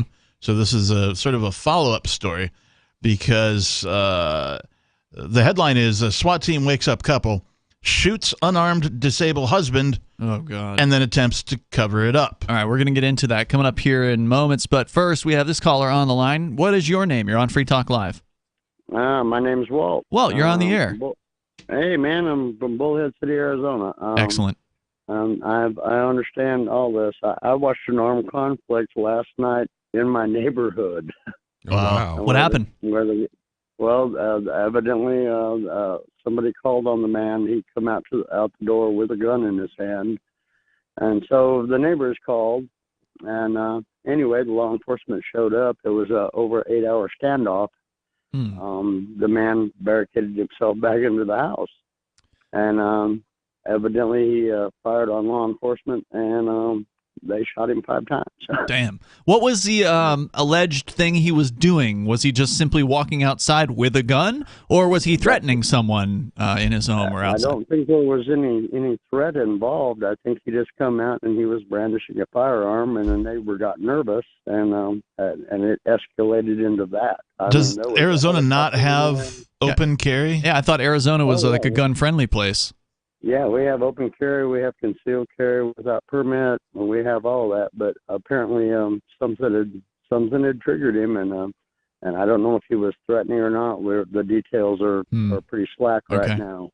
I wonder if he told them to get off his property and they refused. Did they kill him when they shot him 5 times, or is he in the hospital? They shot 5 times. There was a stray round that hit another person in another, and it's an RV park. So RVs do not have much for protection. Nope, and they're close by to one another. Yeah, and the bullet went through and went through her trailer and hit her, and they flew her out flight for life. She's going to be okay.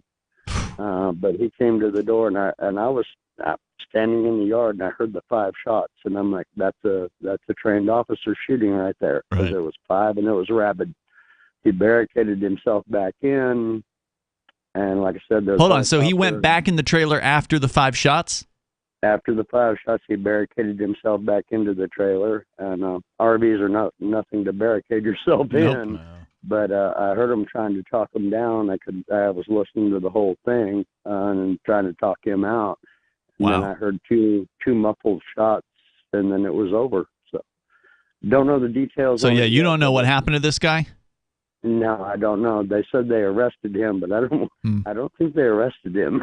I really don't. But the details, like I said, this happened late last night, so the details have not come out. That's crazy. But as far as law enforcement is concerned, I've had my own run-ins with them many times. Mm-hmm. And I got pulled over going into a small town in Nevada where I used to live. That's where my son lived. Mm-hmm. 3 weeks before, I had been pulled over by local law enforcement, and my truck searched. The next week, I come up to see my kid. They searched my truck again. Why are they searching your truck? You're not giving them permission, are you? There wasn't much choice. They pulled me out of the truck and said, "We're going to search your vehicle. We think you're running drugs." So they didn't even ask you if they can search your vehicle or say, show you a warrant? What's the probable cause for that? No, the probable cause is just because of who I was, and their assumption that this is what I was doing. They know you? These cops know you? You're from the town? Originally? I was from the town. I had moved away, but they had known me for 17, 18 years, and I know them all personally. Mm-hmm.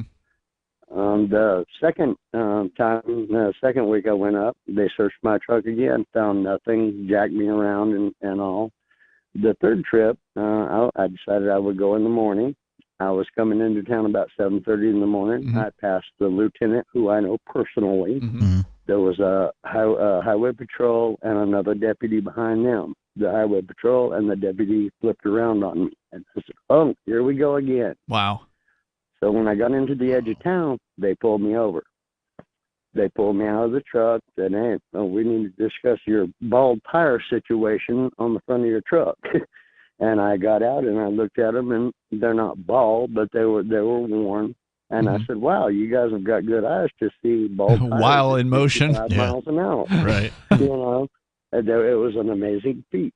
And they said, well, we can't. I said, as soon as I get home, I'll have new tires put on it. Just visiting my kid. And they said, well, we cannot let you drive this vehicle in this condition. And I said, well, tow it, and I will go get it. Right. And they said, in order for us to tow it, we have to search your vehicle. Wow. That's horse hockey. At that point, I kind of lost my mind, and I said, no, you're not. And I got in my truck and put my hands on the keys. One of them had my left arm out the window. The other one leaned across my mirror of the truck with pepper spray. And when I built the fire in that truck, he started spraying. Yeah. When I got 5 blocks away, I realized I could not drive anymore because I could not see. Yeah, right. I was going to kill myself or somebody. When they got to me, my truck was shut off. I was laying on the ground prone, and I still had to go have stitches. Oh yeah, they had to punish you for disobeying them and running away. Yeah. Have you talked to any attorneys about all these what I would consider to be illegal searches? I did not talk to them. They arrested me that day, put me in jail, and gave me a slew of charges. There was like 5 felonies that I was facing. Wow. And I was like, yeah, exactly. I talked to an attorney. The least you can do is make them do extra paperwork. Come on. Yeah, exactly. What are the felonies you're facing? Like fleeing? Fleeing from law enforcement, resisting arrest.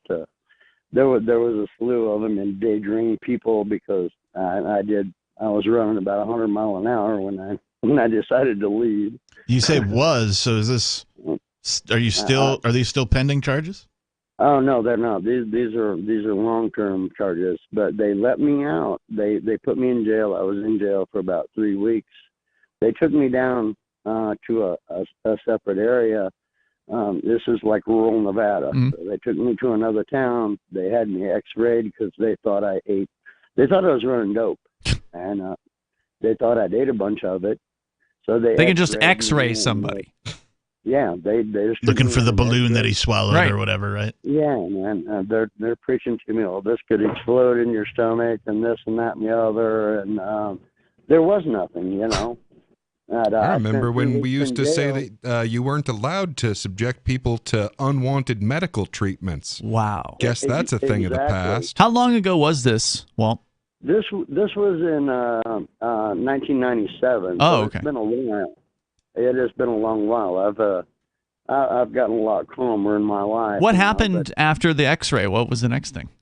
Well, the X-rays and everything, and I pretty much told them, I was kind of half-ass joking with them, excuse my mouth, and was joking with them about it and all this, about the X-rays and that I might be pregnant and everything, because I knew I hadn't eaten anything, right. But they did all that, and then they processed me and moved me to another town, and I spent 3 weeks up there with no yard time, nothing, and on the 4th of July, 1997, they came to open my door up and said, you're free to go. They dropped the charges? They dropped 5 or 6 charges that were on me.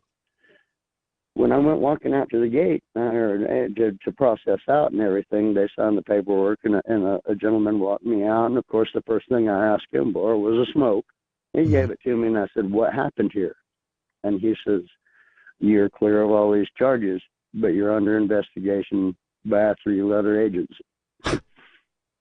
And I said, really? But the whole slew. And then after that, I couldn't even go to that town without being pulled over. Yeah. I couldn't move around. I was walking up the street and had a cop car pull in behind me and hit its siren. I'm like, I'm telling you, man. I mean, for all the problems that people have in big cities, like small town cops can be even worse, right? Because they all know who you are. They know what car you drive. If they want to pick on you, they're damn well going to pick on you. Depends on the town, that's for sure. Politics too, and to this day, I am scared to go back into town. Sure. Into that town. I'd tell my son, "You're coming to visit me." Right. Exactly. I'm scared to go there because it would not take all that much for me to be gone. You know. Wow, what a story. And clearly, it sounded to me like the reason why they dropped those charges is because they were doing illegal things to you, right? Like the illegal searches of your car. Then what I would say is an illegal search of your body where they x-raying you, even though you're in their custody. I don't think they have the right to, like you said, just do unwanted medical procedures on I'm you. pretty sure that's against international law at that point because you are subjecting someone to unwanted medical procedures. Yeah, I think. Yeah, and it took me about three weeks to get my truck out of impound because of the impound did. They cut my carpet in half. They ripped the floorboards out, the floor mats up. The carpet up. They cut my headliner. You got no compensation for that. They didn't cut you a check, right? They tore my truck up. Yeah. When I went to get it, I had to work on it for an hour and a half before I could ever drive it. You know, and I was amazed. 2 weeks later, after getting my truck out of impound and all that, back into town. But I went way early in the morning, and I parked it out on the main road, and I walked away from it. And I sat back and I watched the highway patrolman leave out for work in the morning and a deputy behind her. And they saw that truck. And it was like the brakes hit, back to the station they went. And then the next thing I know, I've got law enforcement following me around while I'm on foot. Amazing. Well, great story. I mean, terrible story, but well told. You definitely kept our interest. Yeah. And anything else you want to share tonight? Go ahead. No, that's about it. It's just it is out of control, and as I know a cop here personally here in town where I live now, and he was in law enforcement, and he says I got out of law enforcement when it became us against them. That's the thing is if there are good cops, a lot of them quit their jobs. You know, they're not there anymore.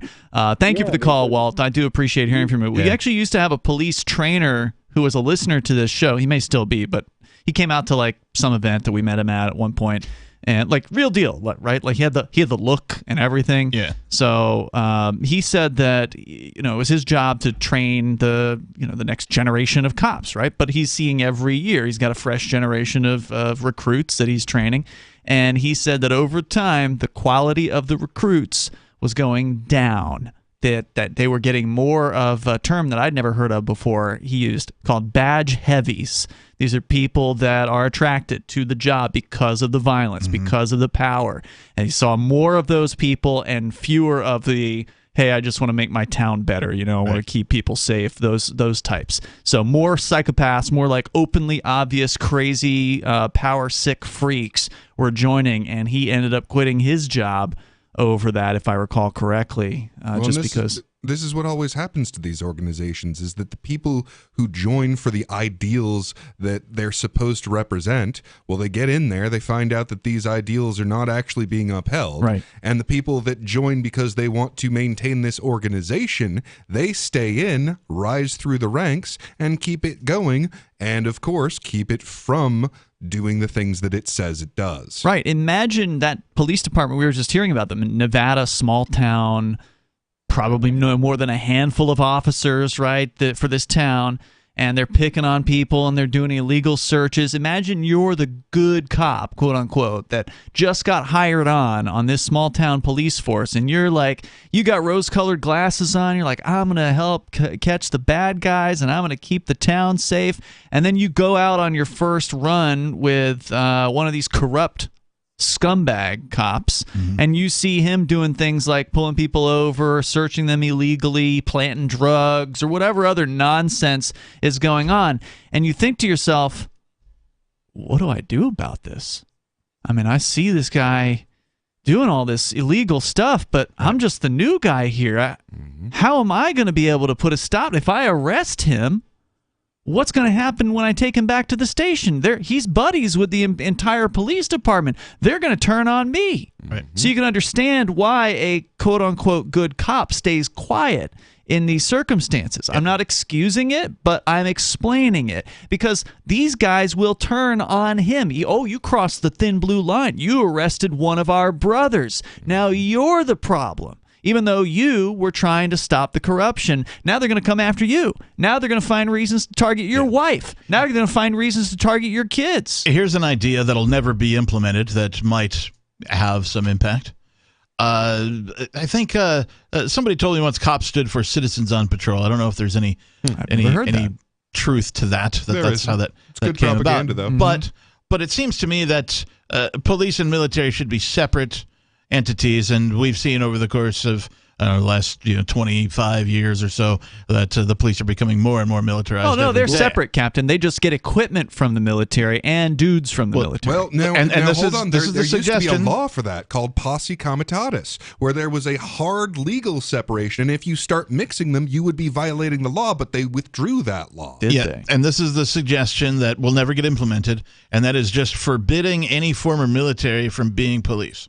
You're just not allowed to be police. If you want to be a head basher and a soldier and a murderer and a guy who drops bombs or whatever, then fine. You've chosen to become a soldier. Figure out how to continue being a soldier. Don't become a citizen on patrol. And that's an interesting proposal. And what do you expect to happen when you militarize the police? Look, when you are dressing these people up and giving them training and giving them equipment that is commensurate with the idea of occupying a foreign land, then they're going to start treating their homes as if it is a foreign land that they are occupying. They're going to start treating the people around in those newly foreign lands as if they are enemies. If you prohibit military people from becoming police, then perhaps you eliminate some of the us versus them mentality, because now it's like they're really part of us. Right, they're not former military coming in looking for some place to go that matches their training, right? Instead, they're prevented from doing that, and so only citizens can become police, not an interesting military proposal. or former military. Yeah, I mean, it would probably help a little bit. Yeah, I mean, it might make a difference, but it's never going to be implemented, of course. Well, and as Peakless Mountaineer pointed out, power still corrupts, so you would still have the same issues. You just wouldn't have them with the same background, and maybe it would be a little bit better. But, of course, also getting rid of the prohibitions, stopping the war on drugs, ending prohibitions on prostitution or gambling or any other nonviolent thing that they're currently enforcing. And again, those would help too. At the risk of being redundant, the police, as the largest organization, I think, in the United States. I think if you put all the police together, there might be more of them than there are military. I'm not sure of the numbers, but there's certainly a lot of police, right, all across the United States. If they all got together, even if a large percent or 10% of them got together and said, "Hey, we're no longer enforcing any laws without harm to a person or property." They could do that right now. It costs nothing for them to do. Zero. They still get paid. The taxpayers, of course, still on the hook. But they could do that right now and untarnish their reputation. Yeah. They're not going to do it, of course. Yeah, wouldn't that be an amazing thing for someone running for sheriff to do? And I don't mean one of us, because we tend to run for these things to point out how ridiculous they are. Yeah. But no, I mean, wouldn't that be amazing to have someone out there who runs for sheriff on the idea of, look, we are harming people that aren't harming others. And I just want to get in here and I want to put all of our resources toward when they're actually harming people. Right. Yeah, I agree. Speaking of more harm, Captain, you've got yet another story here from a unarmed disabled man shot by the SWAT team. Where'd this one happen? In Cherokee County, North Carolina. If you read the original headlines in December 22, after police filled Jason Harley Klepfer, age 41, full of bullet holes, oh God, you would have thought that police acted heroically and saved the day. Headlines, however, especially when they involve official statements from police, are often very wrong. Klepfer confronted officers This is a quote from the official stuff. Klepfer confronted officers, forcing them to shoot the suspect, the police initially told reporters, who unquestioningly printed it. The official statement from the Cherokee County Sheriff's Office reads as follows.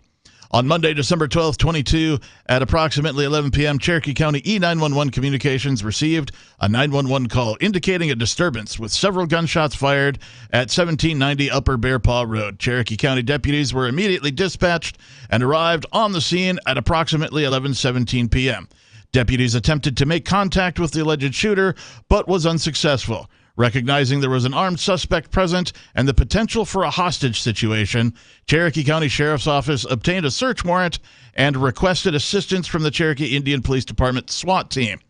The suspected shooter engaged in a verbal altercation with officers and emerged from a camper trailer and confronted officers. Members of the SWAT team fired upon the suspect and wounded him. The suspect was transported to Erlanger in Chattanooga, Tennessee, where he was last reported in stable condition. However, that was the official police report. Mm-hmm. However, video footage was released over the weekend showing this description was a lie. Klepfer never confronted anyone, complied with officers' orders, was unarmed, and had his hands up when the officers filled him with bullet holes, sending him to the hospital fighting for his life. This video I actually have seen.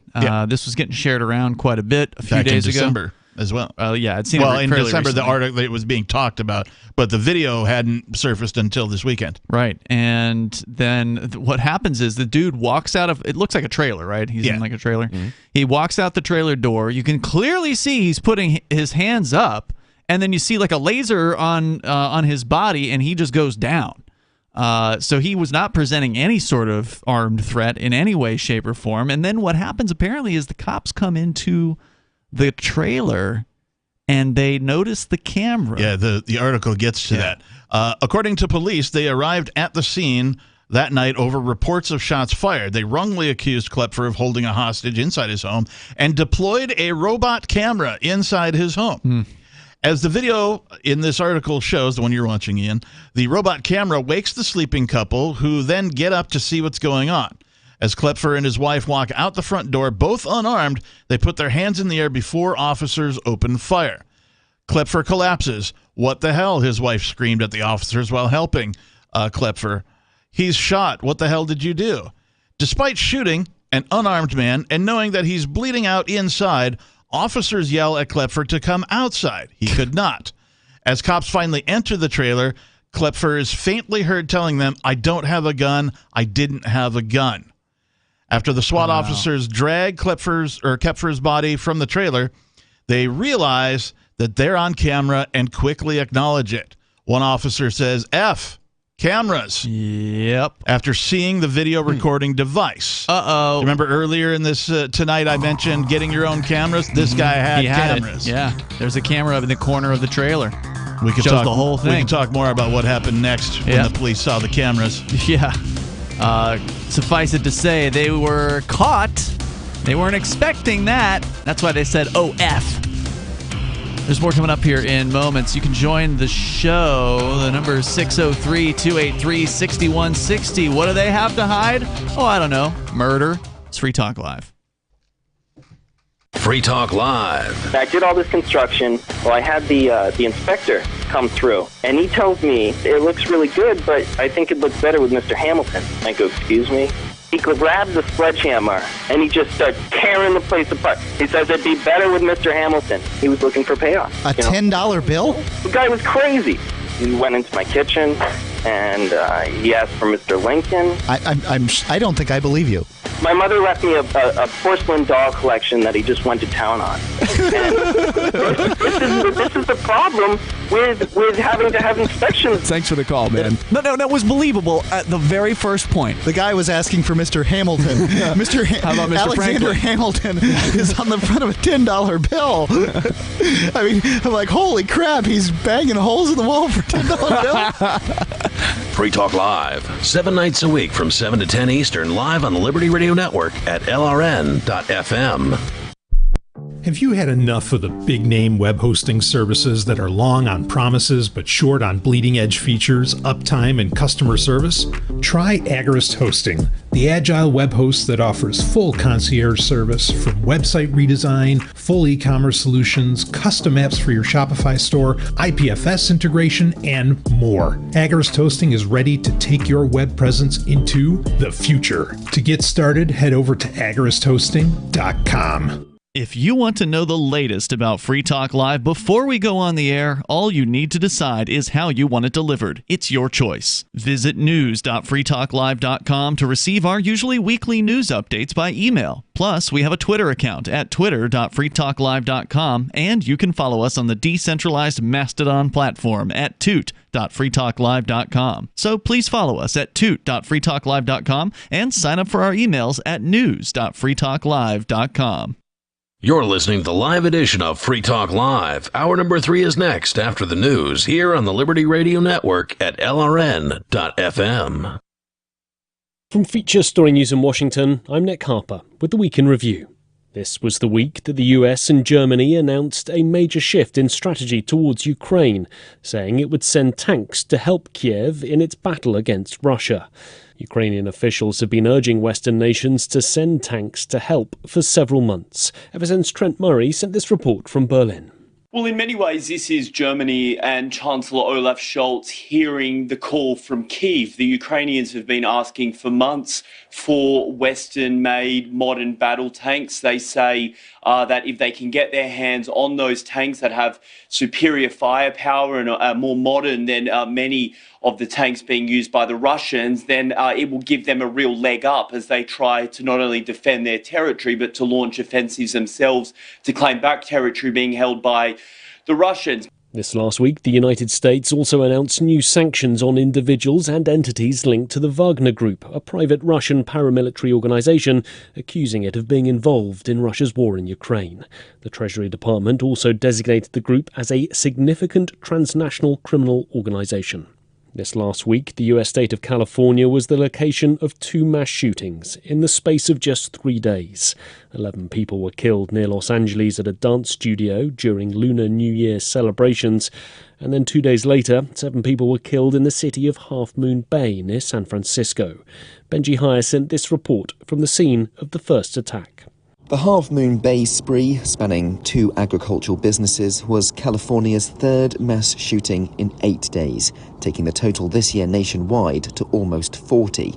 In what County Supervisor Ray Muller's calling a heartbreaking incident witnessed by children, officials haven't yet determined a motive, nor have they for the murders at the Star Ballroom Dance Studio in the predominantly Asian city of Monterey Park, committed by an ex-patron who has since died from a self-inflicted wound.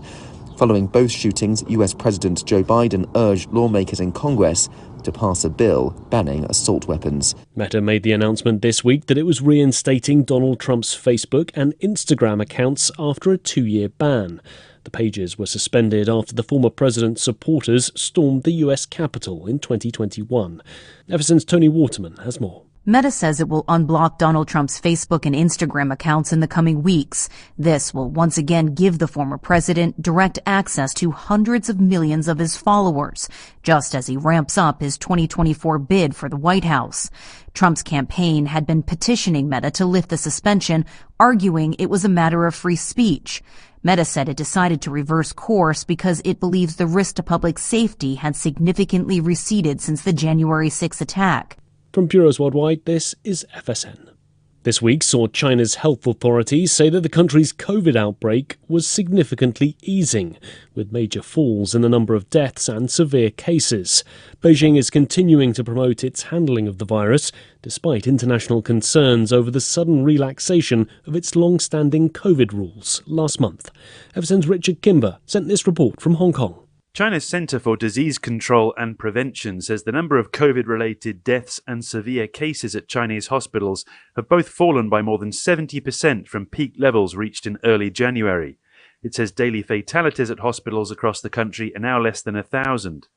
The latest data release follows pressure from the World Health Organization for more transparency over the country's outbreak amid international concern that the true scale of the situation on the ground could be much worse than official hospital data suggests. China also faced WHO criticism for narrowing its definition of what could be classified as a COVID death and halting daily caseload reports. This coming week, US investors are set for a busy one on Wall Street, with the US labour market expected to be in firm focus. And traders also expect the Federal Reserve to again take steps in their running fight against inflation, with the possibility of another interest rate hike. FSN's William Denslow reports from New York. Data out Friday gave further evidence that inflation is starting to ease. But consumer spending figures out last week disappointed, as rising interest rates are tapping the brakes on the US economy. The Federal Reserve has aggressively raised rates to cool price pressures, but is mindful of sliding the economy into a recession. The Fed's expected to raise rates by a further 25 basis points at its meeting this week. Traders will also be eyeing the US labour market, with January's jobs report due out Friday.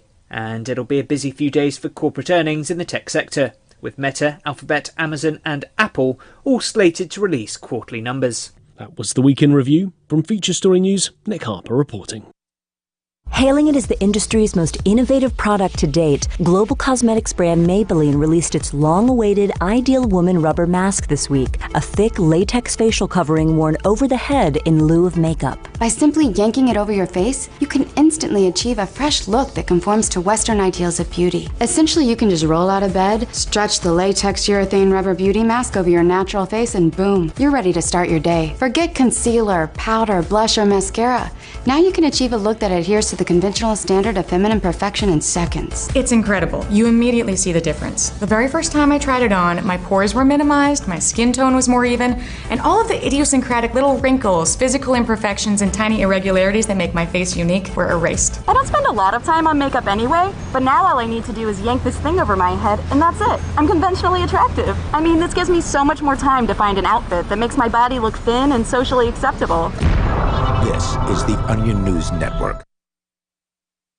We're still not sure why you'd want to watch, but our video feed is streaming nightly for free at cam.freetalklive.com.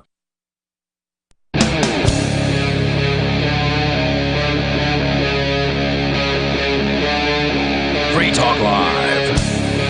It is Free Talk Live. We're kicking off the third hour here. Live Saturday show. The number is 603-283-6160. You can join us here. We've been talking about police beating and shooting innocent people. It's not a news story per se, because this has been going on for decades. It's just now we get to see it more often because, well, thankfully there are more cameras around. More people have them, and you know what? More cops have them these days. And I think that there was a lot of debate early on as to whether or not police body cameras were a good or a bad thing for freedom. I don't know who was debating that. There was a debate. Yeah, that debate happened here on I can't imagine that being bad for freedom in any way, shape, or form. I'll give you the argument. The argument against police body cams is that eventually they could tie them into some sort of a computer system, and they could have that video streaming live into the computer system. That computer system could have facial recognition software in on it, so a cop could just be walking down the street, and the computer could then just, he happens to pass by somebody with a warrant. Bing! Identified. Arrest that man. That kind of thing. So it could be like sort of a panopticon. They're kind of doing that already anyway. Maybe not with yet. facial recognition, but they're certainly doing it with like license plate recognition. Yeah, they have license plate scanners. Yeah, that's true. Didn't they? Are those forbidden in New Hampshire? I don't know that for a fact. I do know that there was a story recently about a supposedly private company who has access to immense data of people's faces somehow, some way, and that they somehow have given multiple law enforcement agencies access to this data. In other words, law enforcement agencies normally have to go through some sort of formal process. Yeah. Get a warrant, get a judge, get whatever, or be granted some permission by like the federals, the FBI or the CIA, those types of people. And this particular private company has, for whatever reason, given access to not only regular ass police, but the FBI as well. Mm-hmm. Yeah. So, is any of this stoppable? I don't think so. It's going to happen. Yeah.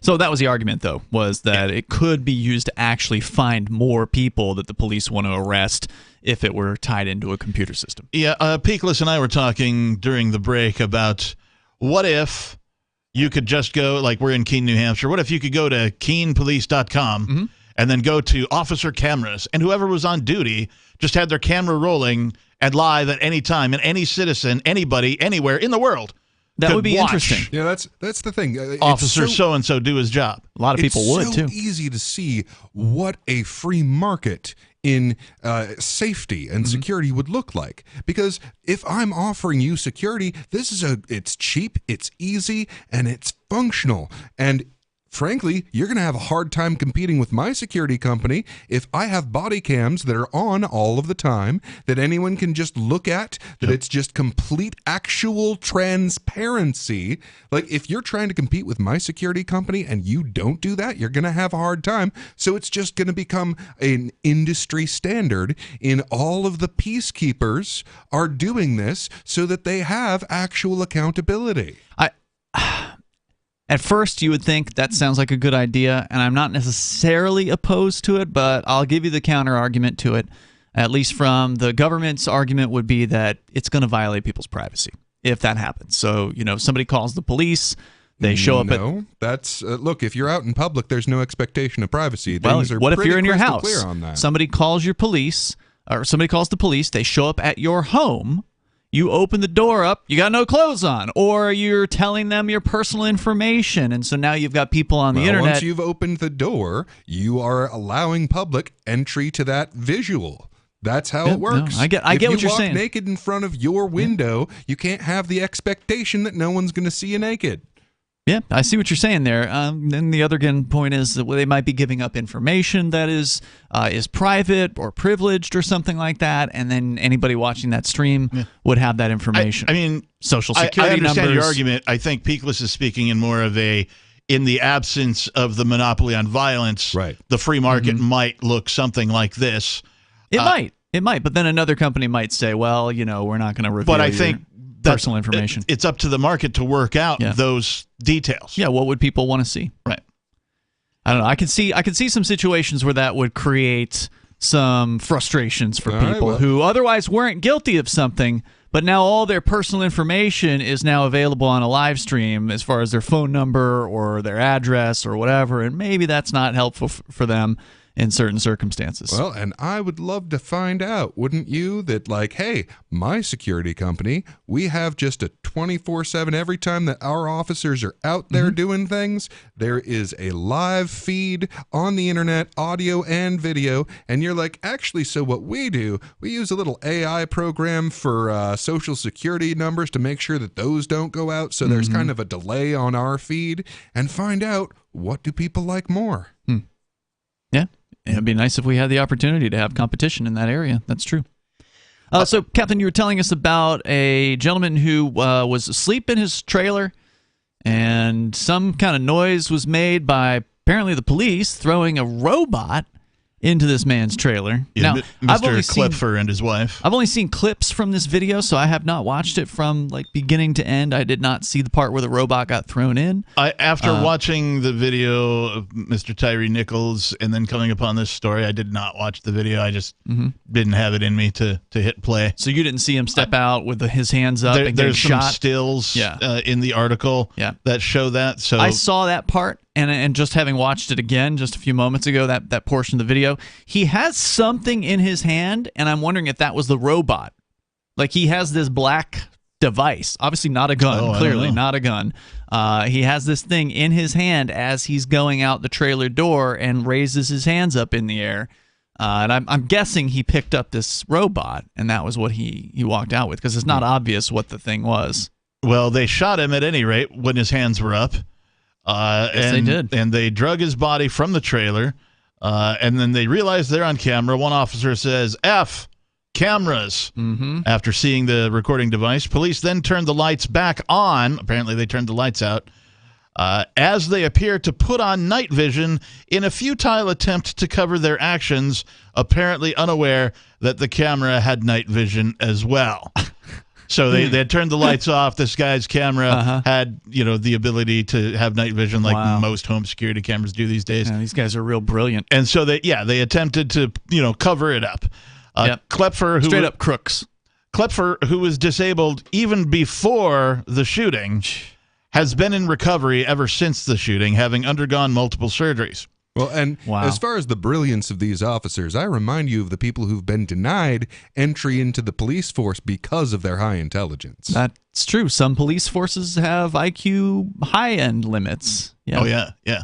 They won't let anybody over a certain number of IQ be employed. Yeah, you might know what people's rights are and not want to violate them. You might choose to not obey an order, an illegal order or something like that.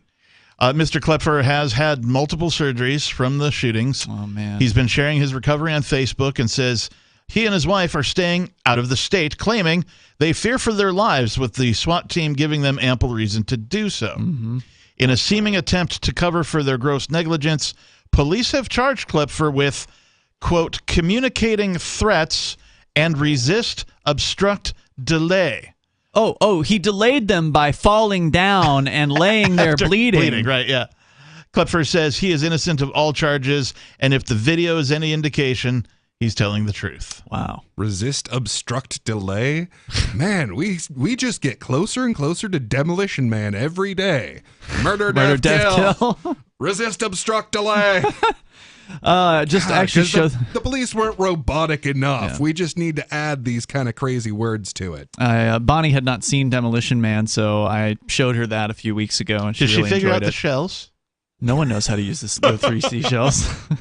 Everyone in that world does.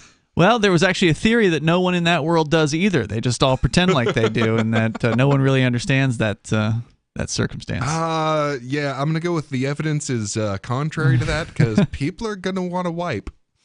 And since there was no other way, apart from cussing until the ticket machine gives you the power to Anyway. For listeners that don't know, if you haven't seen Demolition Man, it is one of the most predictive movies of our time. Highly prophetic. Really, really nailed there's a lot of things that came true. Like, there are certain movies that libertarians, anarchists, freedom-oriented people refer to frequently. The Matrix. Yeah, sure. Right? V for Vendetta. Right? That kind of thing. But, yeah, you're right, man. Demolition Man should be in there. Just nails it on the head.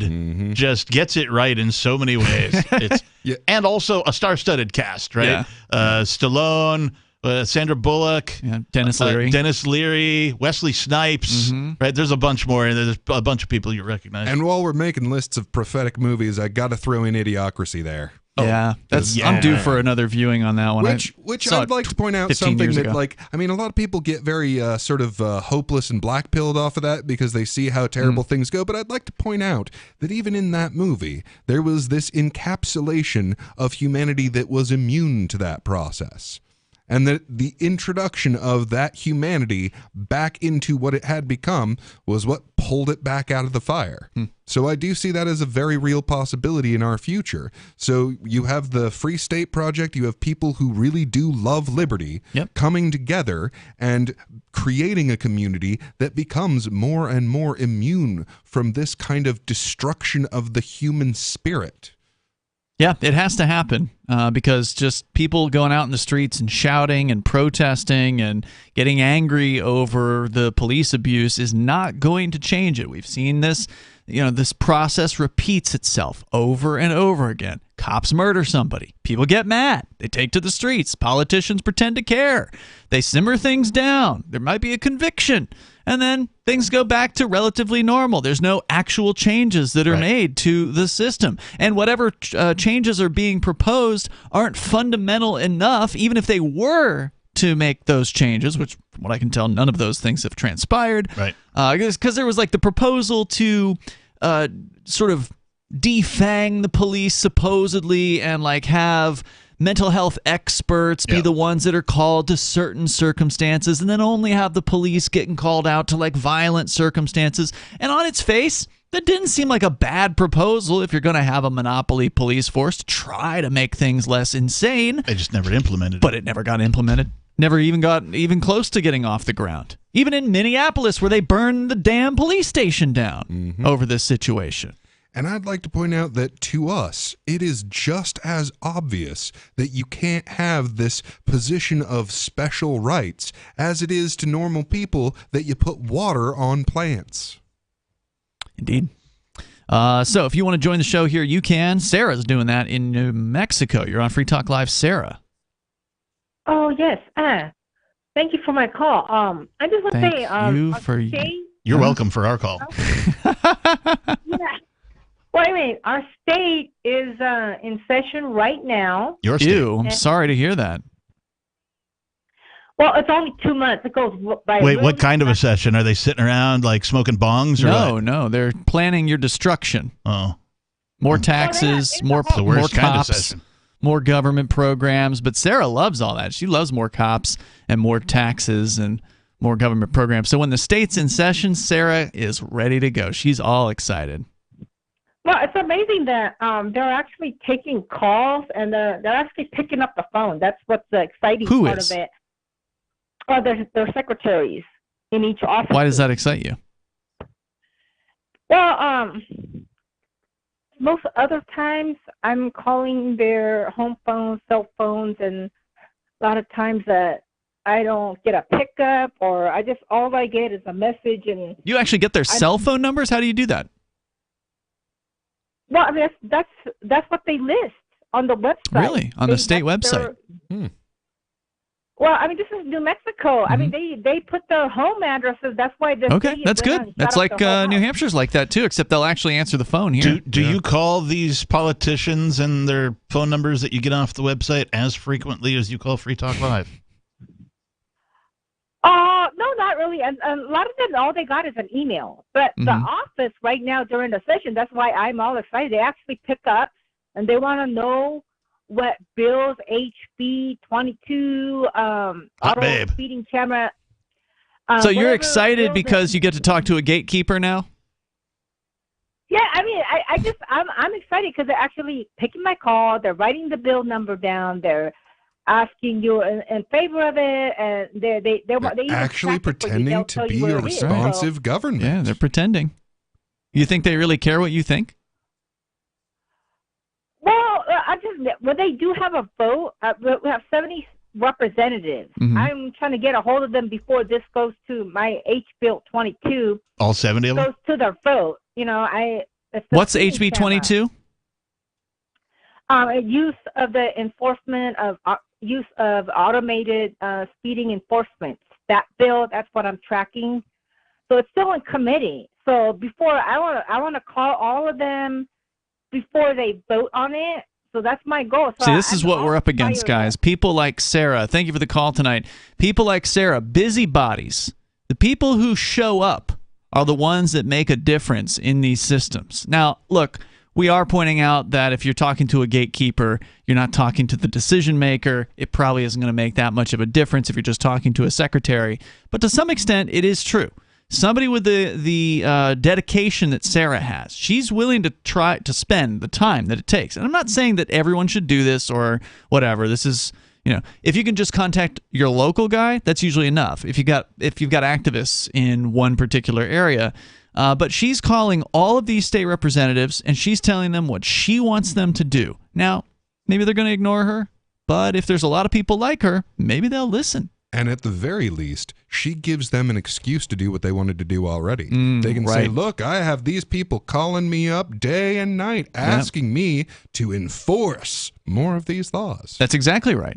So even though politics sucks, and it does, it is what we have at the moment because we're not likely to convince our neighbors yet to completely reject the system. As much as we might like that to be the case, that's not going to be the case, which is why the Free State Project and the Liberty migration to New Hampshire is so important because people like Sarah exist in all 50 states, in all countries all around the planet. But there's people like us who are not in favor of speeding cameras, are not in favor of police militarization, are not in favor of big government programs and more taxes and all that. But there aren't enough of us in any one given area. People like Sarah outnumber people like us everywhere on the planet. New Hampshire is the only place where we can tip those scales in another direction. Yeah, and a lot of folks will will have callers and occasionally hosts who speak of and even political parties now want you to think that there's an upcoming revolution, right? And they want to pit the Democrats against the Republicans and the Civil War that's coming, all this crap. It's no. What we are here in New Hampshire is part of the evolution. That's right. And if you want to be a part of the evolution and you want to contribute to the freedom of mankind, get your ass to New Hampshire. And I'll tell you one thing, too. If you want to live in Sarah's world, just wait. Because it's coming. It's becoming more and more exactly what she wants it to be. Now, if you want to escape her world, I'll tell you one thing that can help you really well. Learn cryptocurrency. Learn how to use it, because the central bank digital currencies are being created. And once they are fully implemented, that gate is shut. They will know everything you do, and they will be able to control everything you do. If they don't like who you voted for, they'll ping you for 5%. If they feel you've eaten too much meat, you won't be able to buy meat at the grocery store. And it's whatever they want to do, unless you have your own money. And it's not as difficult as it used to be. There are, advances in the technology, particularly wallet providers. I use Edge Wallet still. They're doing some pretty cool things. They've got some things in store coming up. But if you can use something like Venmo or Cash App or something like that, you can use Edge Wallet. Yeah, it's not that difficult. It's not even more difficult than any of those to learn how to use. The learning curve is lower than it's ever been. And there's more innovations happening in cryptocurrency on a daily basis. But it's not good enough. I mean, I'm not saying don't do it. Like, if you live wherever it is you live, it doesn't hurt to get into crypto. It doesn't hurt to get into precious metals. No doubt about it. Right. But what can you do with it? In your area, in your region, are there any businesses that accept it? Are there any businesses that are taking gold backs? No, there are some in places like Utah. There's some gold back accepting businesses there. And I think Wyoming's getting some as well, thanks to the folks over at goldback.com. For listeners that haven't checked that out, you really ought to. They're not a sponsor, but I love them. They make an amazing product that makes gold useful. There's a tremendous number of things you can do with it. I mean, mostly through cards. So you use your Bitcoin or your Dash or whatever. You buy the shopping cards. You spend it at, I mean, just about everywhere. Gas stations are a little tricky. There's still a few. I think Chevron is one of the ones that you can get these cards for, but it's kind of hard to get gas for it. Is really like the only thing that I've honestly had trouble with. Like, are you trying to live on crypto exclusively? Yeah, I'm working my way towards it. I know Joel Valenzuela has been doing that since, I think, 2015. So, I mean, he's the expert. He lives here in New Hampshire. He lives out in the Seacoast area, and he gets paid in crypto, and he uses these cards like you're talking about as a solution, because obviously not everybody takes crypto, so this is a way to kind of have a medium that... The crypto gift card economy is real. There's several different websites that you can go to. Dash Direct has done some great work. They have a separate app other than the Dash Wallet, the Dash Direct app, where if you just have some Dash in your wallet, you can go to almost anywhere. I was at Home Depot a couple of weeks ago, needed some supplies for some light remodeling kind of stuff I was doing in my kitchen, and was able to buy supplies with Dash. Did you get a discount? Yes, through the Dash. It was through the Dash whatever, Direct, a couple percent or something. Something. But it was something. Yeah, it wasn't nothing. See, that's what I really like about that. I wish I'm not allowed to use crypto under my bail conditions with the Crypto 6 case, but I mean, I still keep up with a lot of what's going on, and that has to be one of the most exciting things, because one of the things that crypto has not quite failed at, but has stumbled at, has been the actual usage of crypto. There's so many people out there that are just, hodl, you got to hold the crypto and never do anything with it. There's one thing that anybody in any states in the U.S., and maybe even Mexico, probably Canada as well, can do with cryptocurrency, and that's if you do any looking at Craigslist whatsoever. Craigslist.org. Whatever your state or your town or wherever you're looking, you can look at other states. You don't have to just look at yours. But they have this little handy box you can check on the left-hand side of their page that says cryptocurrency okay. If you just click that box, it'll sort If you just click on like the for sale column of all of the things, and it'll have all the things, then you sort by cryptocurrency. Okay, you'll find a whole bunch of people selling a whole bunch of things that are willing to take cryptocurrency. Yeah, and literally everything you can get on Amazon, you can get with cryptocurrency. And look, now this isn't a great thing for if you want emergency money, have that in cash, but for long-term savings, it's absolutely the best thing I'm aware of. SaveItPurse.com is how you can buy on Amazon with your Bitcoin Cash or your Bitcoin. And get a discount. Last I heard. Yep. The number here is 603-283-6160. You can bring up whatever's on your mind. Let's talk about unlicensed eggs. On the way here, this is Free Talk Live. Hey, you are going to love the movie Victimless Crime Spree. It's hilarious, heartwarming, and carries a ton of inspiring freedom messages. Feeling down about the lack of liberty in your life? You need to put on this film with some friends and have a good laugh. It's a true story about me and my friends in New Hampshire living free, singing, dancing, and getting arrested. Of course, it's all on video, and the bad guys, the cops, judges, bailiffs, and sheriffs, they all play their part like it's out of a movie or something. You would think we scripted the whole thing, but it's real life. Go ahead and have a watch, and if it's been a while, have another look. I guarantee you'll notice things now that you didn't notice before. And the best part is that you're going to walk away feeling a renewed sense of your own power. You are the master of your destiny, and you will be free in your lifetime. Victimless Crime Spree. From Feature Story News in Washington, D.C., I'm Benji Hire. At least 7 people have been shot dead and several left wounded at a synagogue in East Jerusalem in what Israel is calling a terror attack. The suspect, police confirm, has been neutralized. The US condemned Friday night's shooting, standing, the State Department says, with the Israeli people in solidarity. Secretary of State Antony Blinken is expected to visit Israel and the West Bank later this month at a time of increased tensions, exacerbated since 9 Palestinians, including militants and some civilians, were killed during an Israeli military raid in the occupied West Bank on Thursday. Elsewhere, the American city of Memphis is bracing itself for outrage and protests, with law enforcement releasing the footage of an encounter between police and a black motorist that ended in his death. 29-year-old Tyree Nichols passed away 3 days after he was pulled over and beaten by 5 black officers earlier this month. Those officers have all been fired and charged with second-degree murder, assault and kidnapping. Tony Waterman has more from outside the Shelby County Courthouse.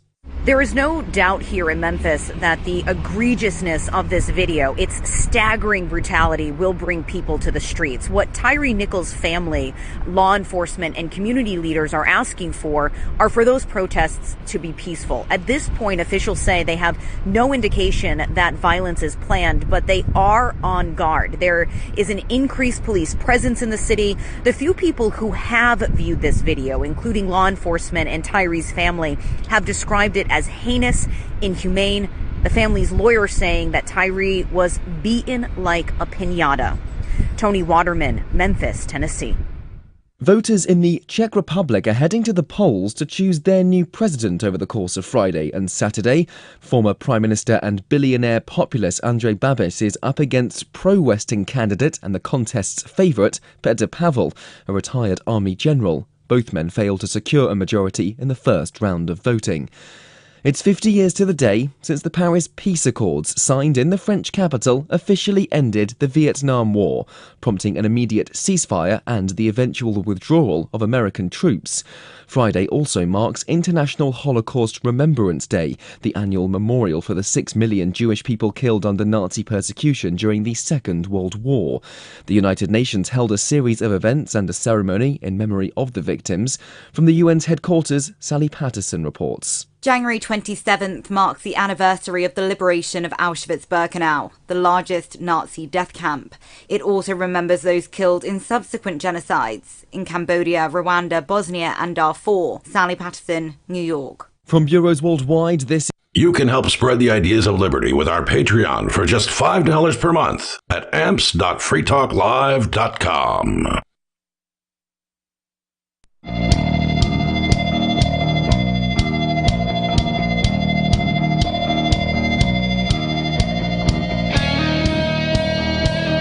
Free Talk Live. We got enough time. If you want to join the show, you can. The number is 603-283-6160. That's 603-283-6160. It's Ian Peakless Mountaineer and Captain Kickass here in the studio. You can join us online, of course, anytime you want.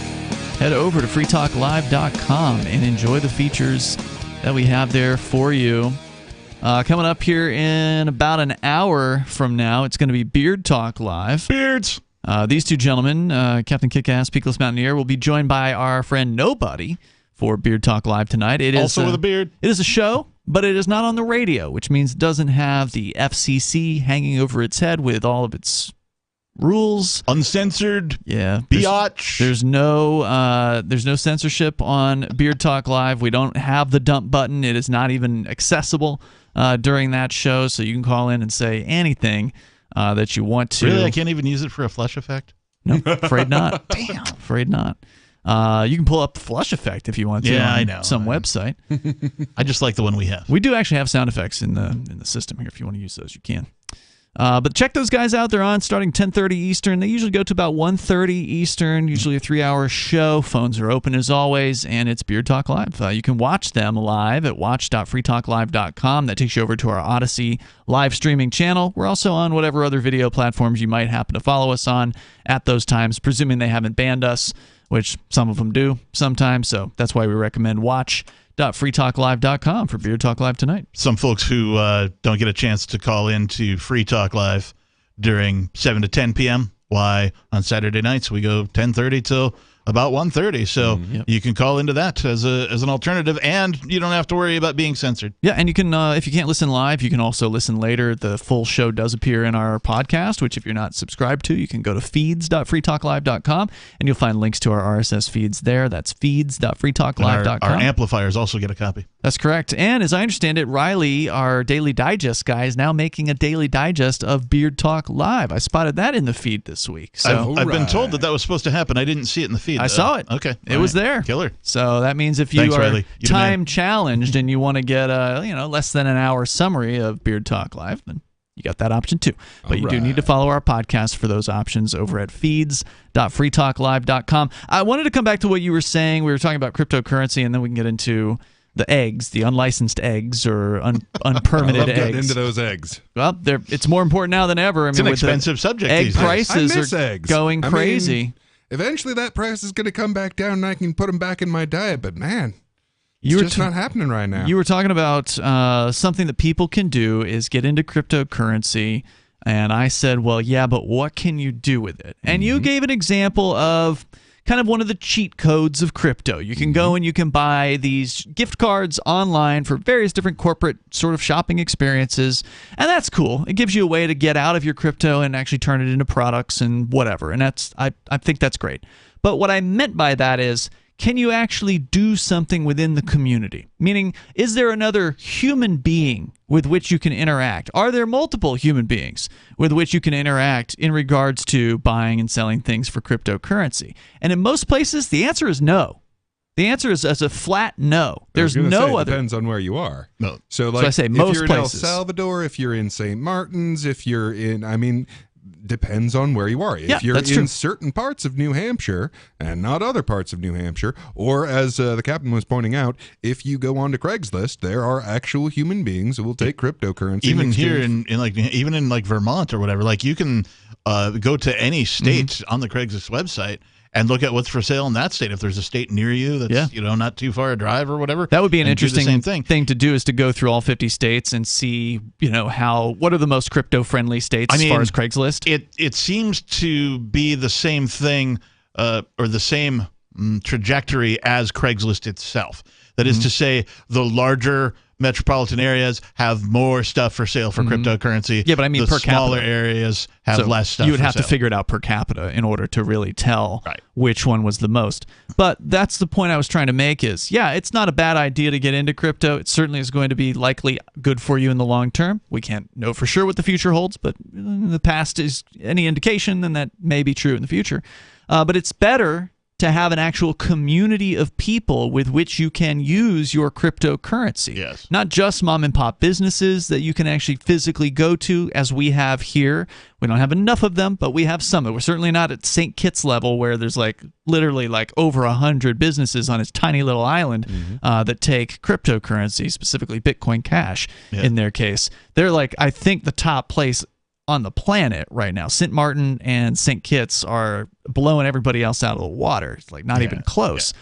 But New Hampshire's doing fine. I mean, we're doing good as far as the rest of the United States is concerned. And what you don't see on the map, on the crypto maps, is how many individuals are accepting cryptocurrency for various different personal services that they may offer. I mentioned earlier I was doing some light remodeling in a kitchen. I hired a person in the community to help me with some, painting and sawing and, stuff like that. Right. And was able to pay him in crypto. Perfect. It was a win-win situation. He got some work and some crypto. I got some help, and the job is done. Boom, and you didn't have to touch dirty fiat in order to do that, dirty cash. So I think that's what the key that I wanted to point out here is if you're a crypto person or you end up getting into crypto and you feel a little lonely, if you're a liberty-minded person, if you believe in freedom, you got to get to New Hampshire, because not only is New Hampshire the destination for freedom activists, libertarian activists, it's also the destination for crypto libertarian activists. There's no other place in the United States currency that has, activists as well. Because that has that. New Hampshire, even before crypto and even before the Free State Project and the larger Liberty Migration, the Live Free or Die state had a bunch of gold and silver bugs within it. So, that is a solid base here. New Hampshire is based in that respect. And we still do. We still have plenty of people that will take goldbacks are exceptionally popular. Silver, because of its denominations, very popular up here. Now, all of that makes quite a bit of sense to me, because if you think about it, this is the currency of the internet. So just like US dollars are the currency of the United States geographical area, then the native place that takes cryptocurrency is where it originated, which is the internet. Yes. So in the same way that, there are places down in Mexico especially that they will also take dollars just because they have such a booming tourist trade with America. In that same way, there are places in meat space that also take cryptocurrency. Right. But the more the more dominant it is as a currency, the more you're going to see that take over the physical world. Just as Mexico doesn't take I forget what the other side of their border is, but I don't know how Guatemala. Yeah, so I don't know how much Guatemalan currency they take. Probably some on the southern border would be my guess. Yeah, my guess would be some as it's closer to it, but it's probably not nearly as popular overall as U.S. dollars because of how popular dollars are in the world. I'm trying to think of things that I've spent cryptocurrency directly on the internet. The first thing that pops into my mind is there are several VPN providers that will accept cryptocurrency. There's something else that I'm forgetting now. Newegg did for a time. I don't know if they still do. There's a couple of retailers that will accept cryptocurrency. There's more than a couple. There's a lot of. You just think of the ones you spent it at. Right, and that's so I'm just saying, and I'm not that big of a spender of the cryptocurrency. I'm top heavy on crypto versus the USD. I'm not completely out of USD, but I would love to be. But unfortunately, I have to be in it sometimes. Come check for the water bill. Yeah. So, but if the 80-20 rule applies, that might be an accurate description of where I'm at. And that's the thing. I mean, it's a step-by-step process. So the first thing people, obviously the very first thing they have to do is know it exists, but I think we've pretty much crossed that threshold because, I mean, they list the Ethereum and Bitcoin prices on the news at this point. So, so just about everyone, knows this thing exists. Okay, that's your first step. Now, the second step is you have to start learning how you use this thing. Right. And then you actually get some. So I think that there's a whole lot of people probably listening right this very second that, they know this exists, but they haven't really taken the time to learn how to use it. So take that time. I'm trying to encourage you. Look, we have a minute. We have the absolute police state hasn't locked its collars around us just yet. So take a minute. Go learn how to use this. Maybe one day we can use it to buy eggs. That's good advice. What's going on with the egg situation? I mean, we've all seen the prices in the stores. If you go shopping, and you buy food, you've certainly seen that eggs in most places, just the cheapy, quote-unquote cheapy, formerly cheapy, white eggs, the worst eggs you can possibly get, are now at least $5 for a carton of 12. $6-7 is not uncommon in the U.S. $8 isn't unheard of. This is from theblaze.com. U.S. Customs and Border Protection recently announced a rise in egg smuggling into the country amid soaring poultry costs and inflation. According to CBP's reports, egg products and poultry seizures at the southern border were up. Poultry seizures? We're up. Am I the only one that's thinking about a bunch of shaking chickens? Egg products and poultry seizures at the southern border were up 108% from October 1 to December 31 of last year. The Economic Research Service... Hold up. What was that? Run that percentage by me again? According to CBP's reports, egg products and poultry seizures at the southern border were up 108%. Okay. Wow. From October 1 to December 31 of last year. The Economic Research Service of the U.S. Department of Agriculture noted that during the same period, the price of a dozen eggs increased from $3.50 to $5.30. That's $3.50, $5.30, due to, quote, an avian flu outbreak that forced farmers to put down 43 million chickens, unquote. In December, Arizona, Nevada, and New Mexico saw the country's most significant egg price hikes, with the cost of a dozen eggs increasing over 64%. Wow. Data Assembly reported Oregon, California, and Washington experienced an 18% increase during that same period. The Bureau of Labor Statistics reported that in December 2021, the average cost of a carton of a dozen white eggs was $1.79, compared to $4.25 in December. Oh, man. A 137% increase. The Director of Field Operations for CBP's San Diego Field Office, Jennifer Della O, posted on Twitter earlier this week about the increase of eggs seized at the border. Quote, the San Diego Field Office has recently noticed an increase in the number of eggs intercepted at our ports of entry. As a reminder, uncooked eggs are prohibited entry from Mexico into the U.S. Do you know how hard it is to intercept eggs without them breaking? Failure to declare items can result in penalties of up to $10,000, De La O wrote. Hold on. Uncooked eggs are prohibited? Meaning there's no way to import eggs from Mexico at all? As a reminder, uncooked eggs are prohibited from Mexico into the U.S. Failure to declare agricultural items can result in penalties up to $10,000. Hang on. There's more. With rampant drug smuggling and a migrant crisis at the open southern border, De La O's Twitter post led some users to question the CBP's priorities. According to CBP, uncooked eggs are prohibited from entering the U.S. from Mexico because of the risk of bird flu and Newcastle disease. As a result, eggs seized at the border are incinerated. Okay. So, hang on. Wow. CPB Supervisory Agriculture Specialist Charles Payne, P-A-Y-N-E, told Border Report that egg smuggling had become common amid skyrocketing poultry prices. Amazing. My advice is don't bring them over, Payne said. If you fail to declare them or try to smuggle them, you face civil penalties.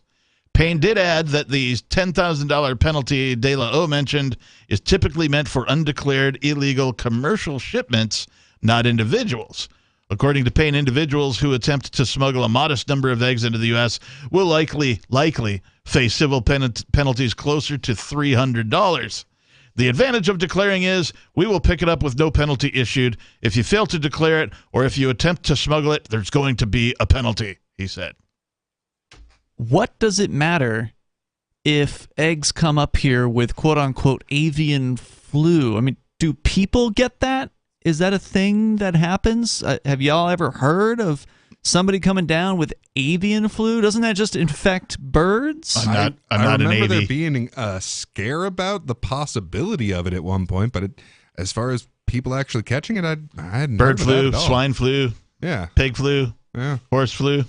According to the CDC, the government's own propaganda arm here, it says human infections with avian influenza A viruses are uncommon. but have occurred sporadically in many countries, usually after unprotected exposures, e.g. not using respiratory or eye protection to infected poultry or virus-contaminated environments, have resulted in mild to severe illness with a wide range of symptoms and complications. Zombie chickens. Does that mean you can get it from the eggs, though? If the the chicken has avian influenza. Here's a wild idea: cook them. Right? Just wouldn't that solve the problem? Spitballing here. I know it's crazy. Maybe wash your hands after you're done making the eggs. I forget what it was, but wasn't there like this, incredibly deadly disease that a bunch of eggs had? Like, it turned out that what was causing this is that they put so many hormones into the hens that they were just spitting these eggs out so fast that it would tear their cloaca and cause them to bleed on the eggs, and that was what was infecting them in the first place. But yeah, I remember that there being something about that, and like it's why you couldn't have like uncooked eggs in your cookie dough for a while. But like, yeah, I mean, who got the avian flu first, the chicken or the egg? No, this is the classic case of bureaucrats E. coli, shoehorning. Yeah, this is a classic case of bureaucrats shoehorning an existing law to fit something that a new crisis, has come up about, right? Mm-hmm. So, like, they've never experienced eggs being smuggled into the U.S. before, so they, of course, they feel like they have to do something about it, and the only tools that they have available is coercion, right? $10,000, or you're going to get fined, and blah, blah, blah, or you're going to be stopped at the border, we're going to search, and we're going to seize, and we're going to incinerate your frickin' eggs. Mm-hmm. Yeah, it was E. coli, which actually kills you. Can't have people trading openly and voluntarily with each other without any bureaucratic intervention. Yeah. Well, I mean, it's catching. Pardon the pun, but it's getting two birds with one stone on this, because on the one hand they get the protectionism of we can protect our domestic egg market this way, and they get to fearmonger about avian flu because, believe me, there's another pandemic somewhere in the pipe for them to try and scare us with later.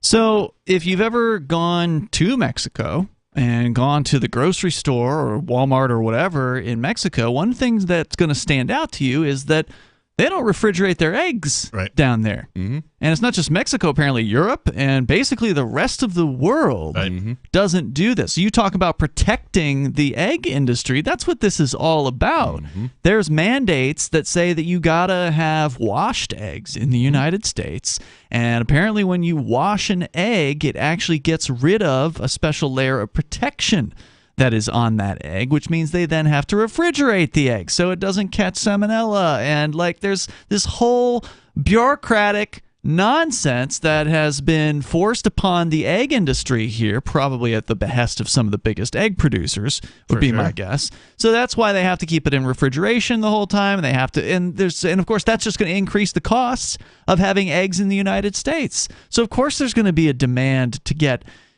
illegal eggs across the border. I mean, how ridiculous is it that we're sitting here, we're talking about illegal eggs? I can't believe it, but here it is. And the point is, they were doing this before the egg prices went up, simply because somebody has a demand for them. Yeah, and I got to tell you, I don't think a bunch of these people have refrigeration units to get those eggs here. I think they're just relying on the fact that eggs are built to be at room temperature without spoiling. Of course they are. Otherwise, there wouldn't be birds.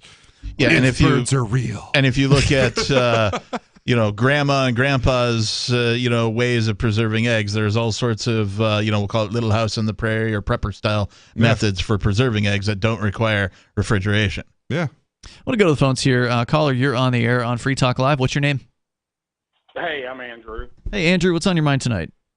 Hey, sorry to change the subject. No, it's no problem. I was going to ask you guys, have you heard of any violence that's happened in Memphis in the riots or anything? Has there been any? The only violence I'm aware of is the cops going after this Nichols guy.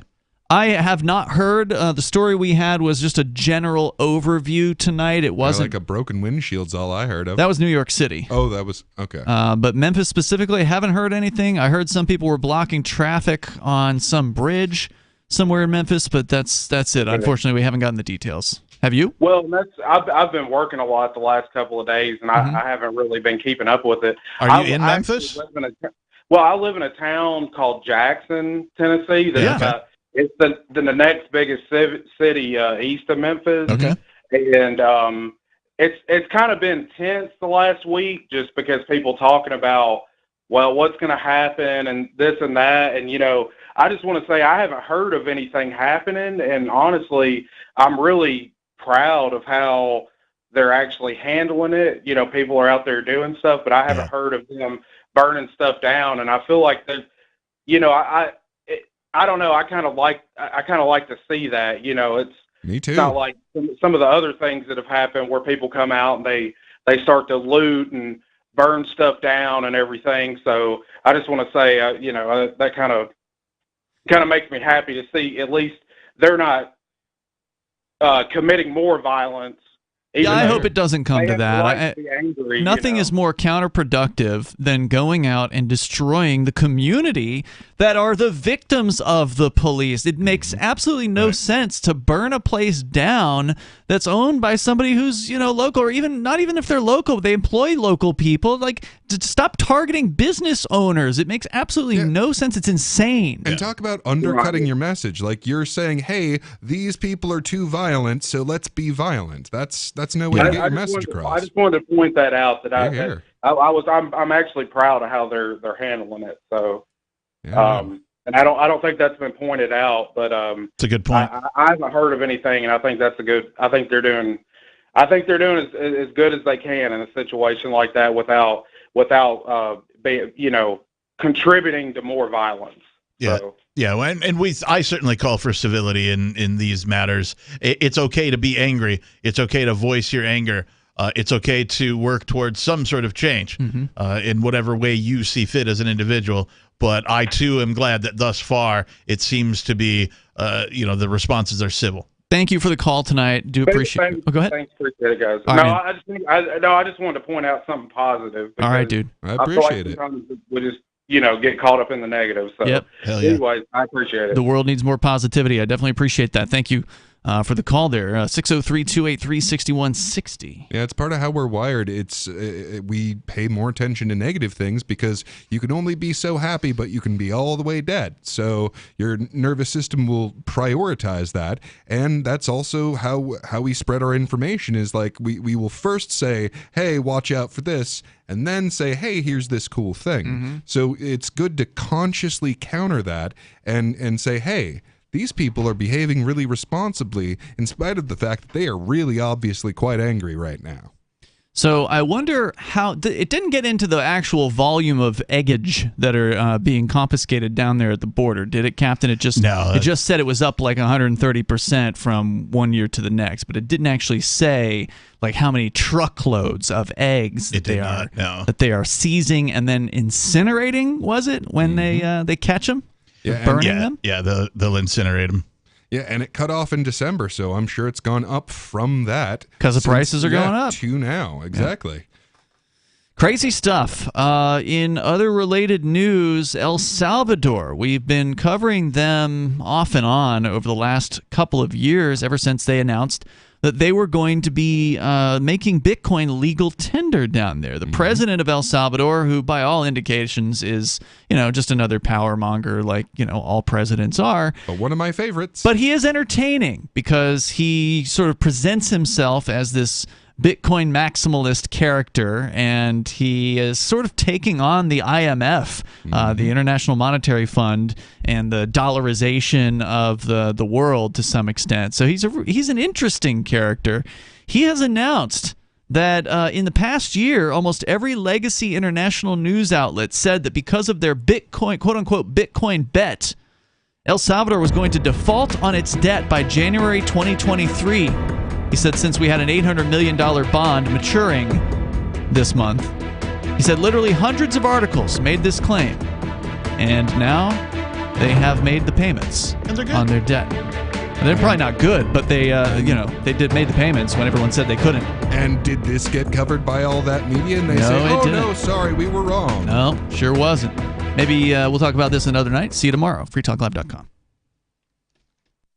On Free Talk Live, we're bringing people to the ideas of liberty every day. From wrestling superstars like Glenn Jacobs. You guys really are having an impact, I believe. Like I said, a lot of where I am now is due to listening to Free Talk Live. You changed my mind on some very important issues years ago. To random people tuning in on the radio.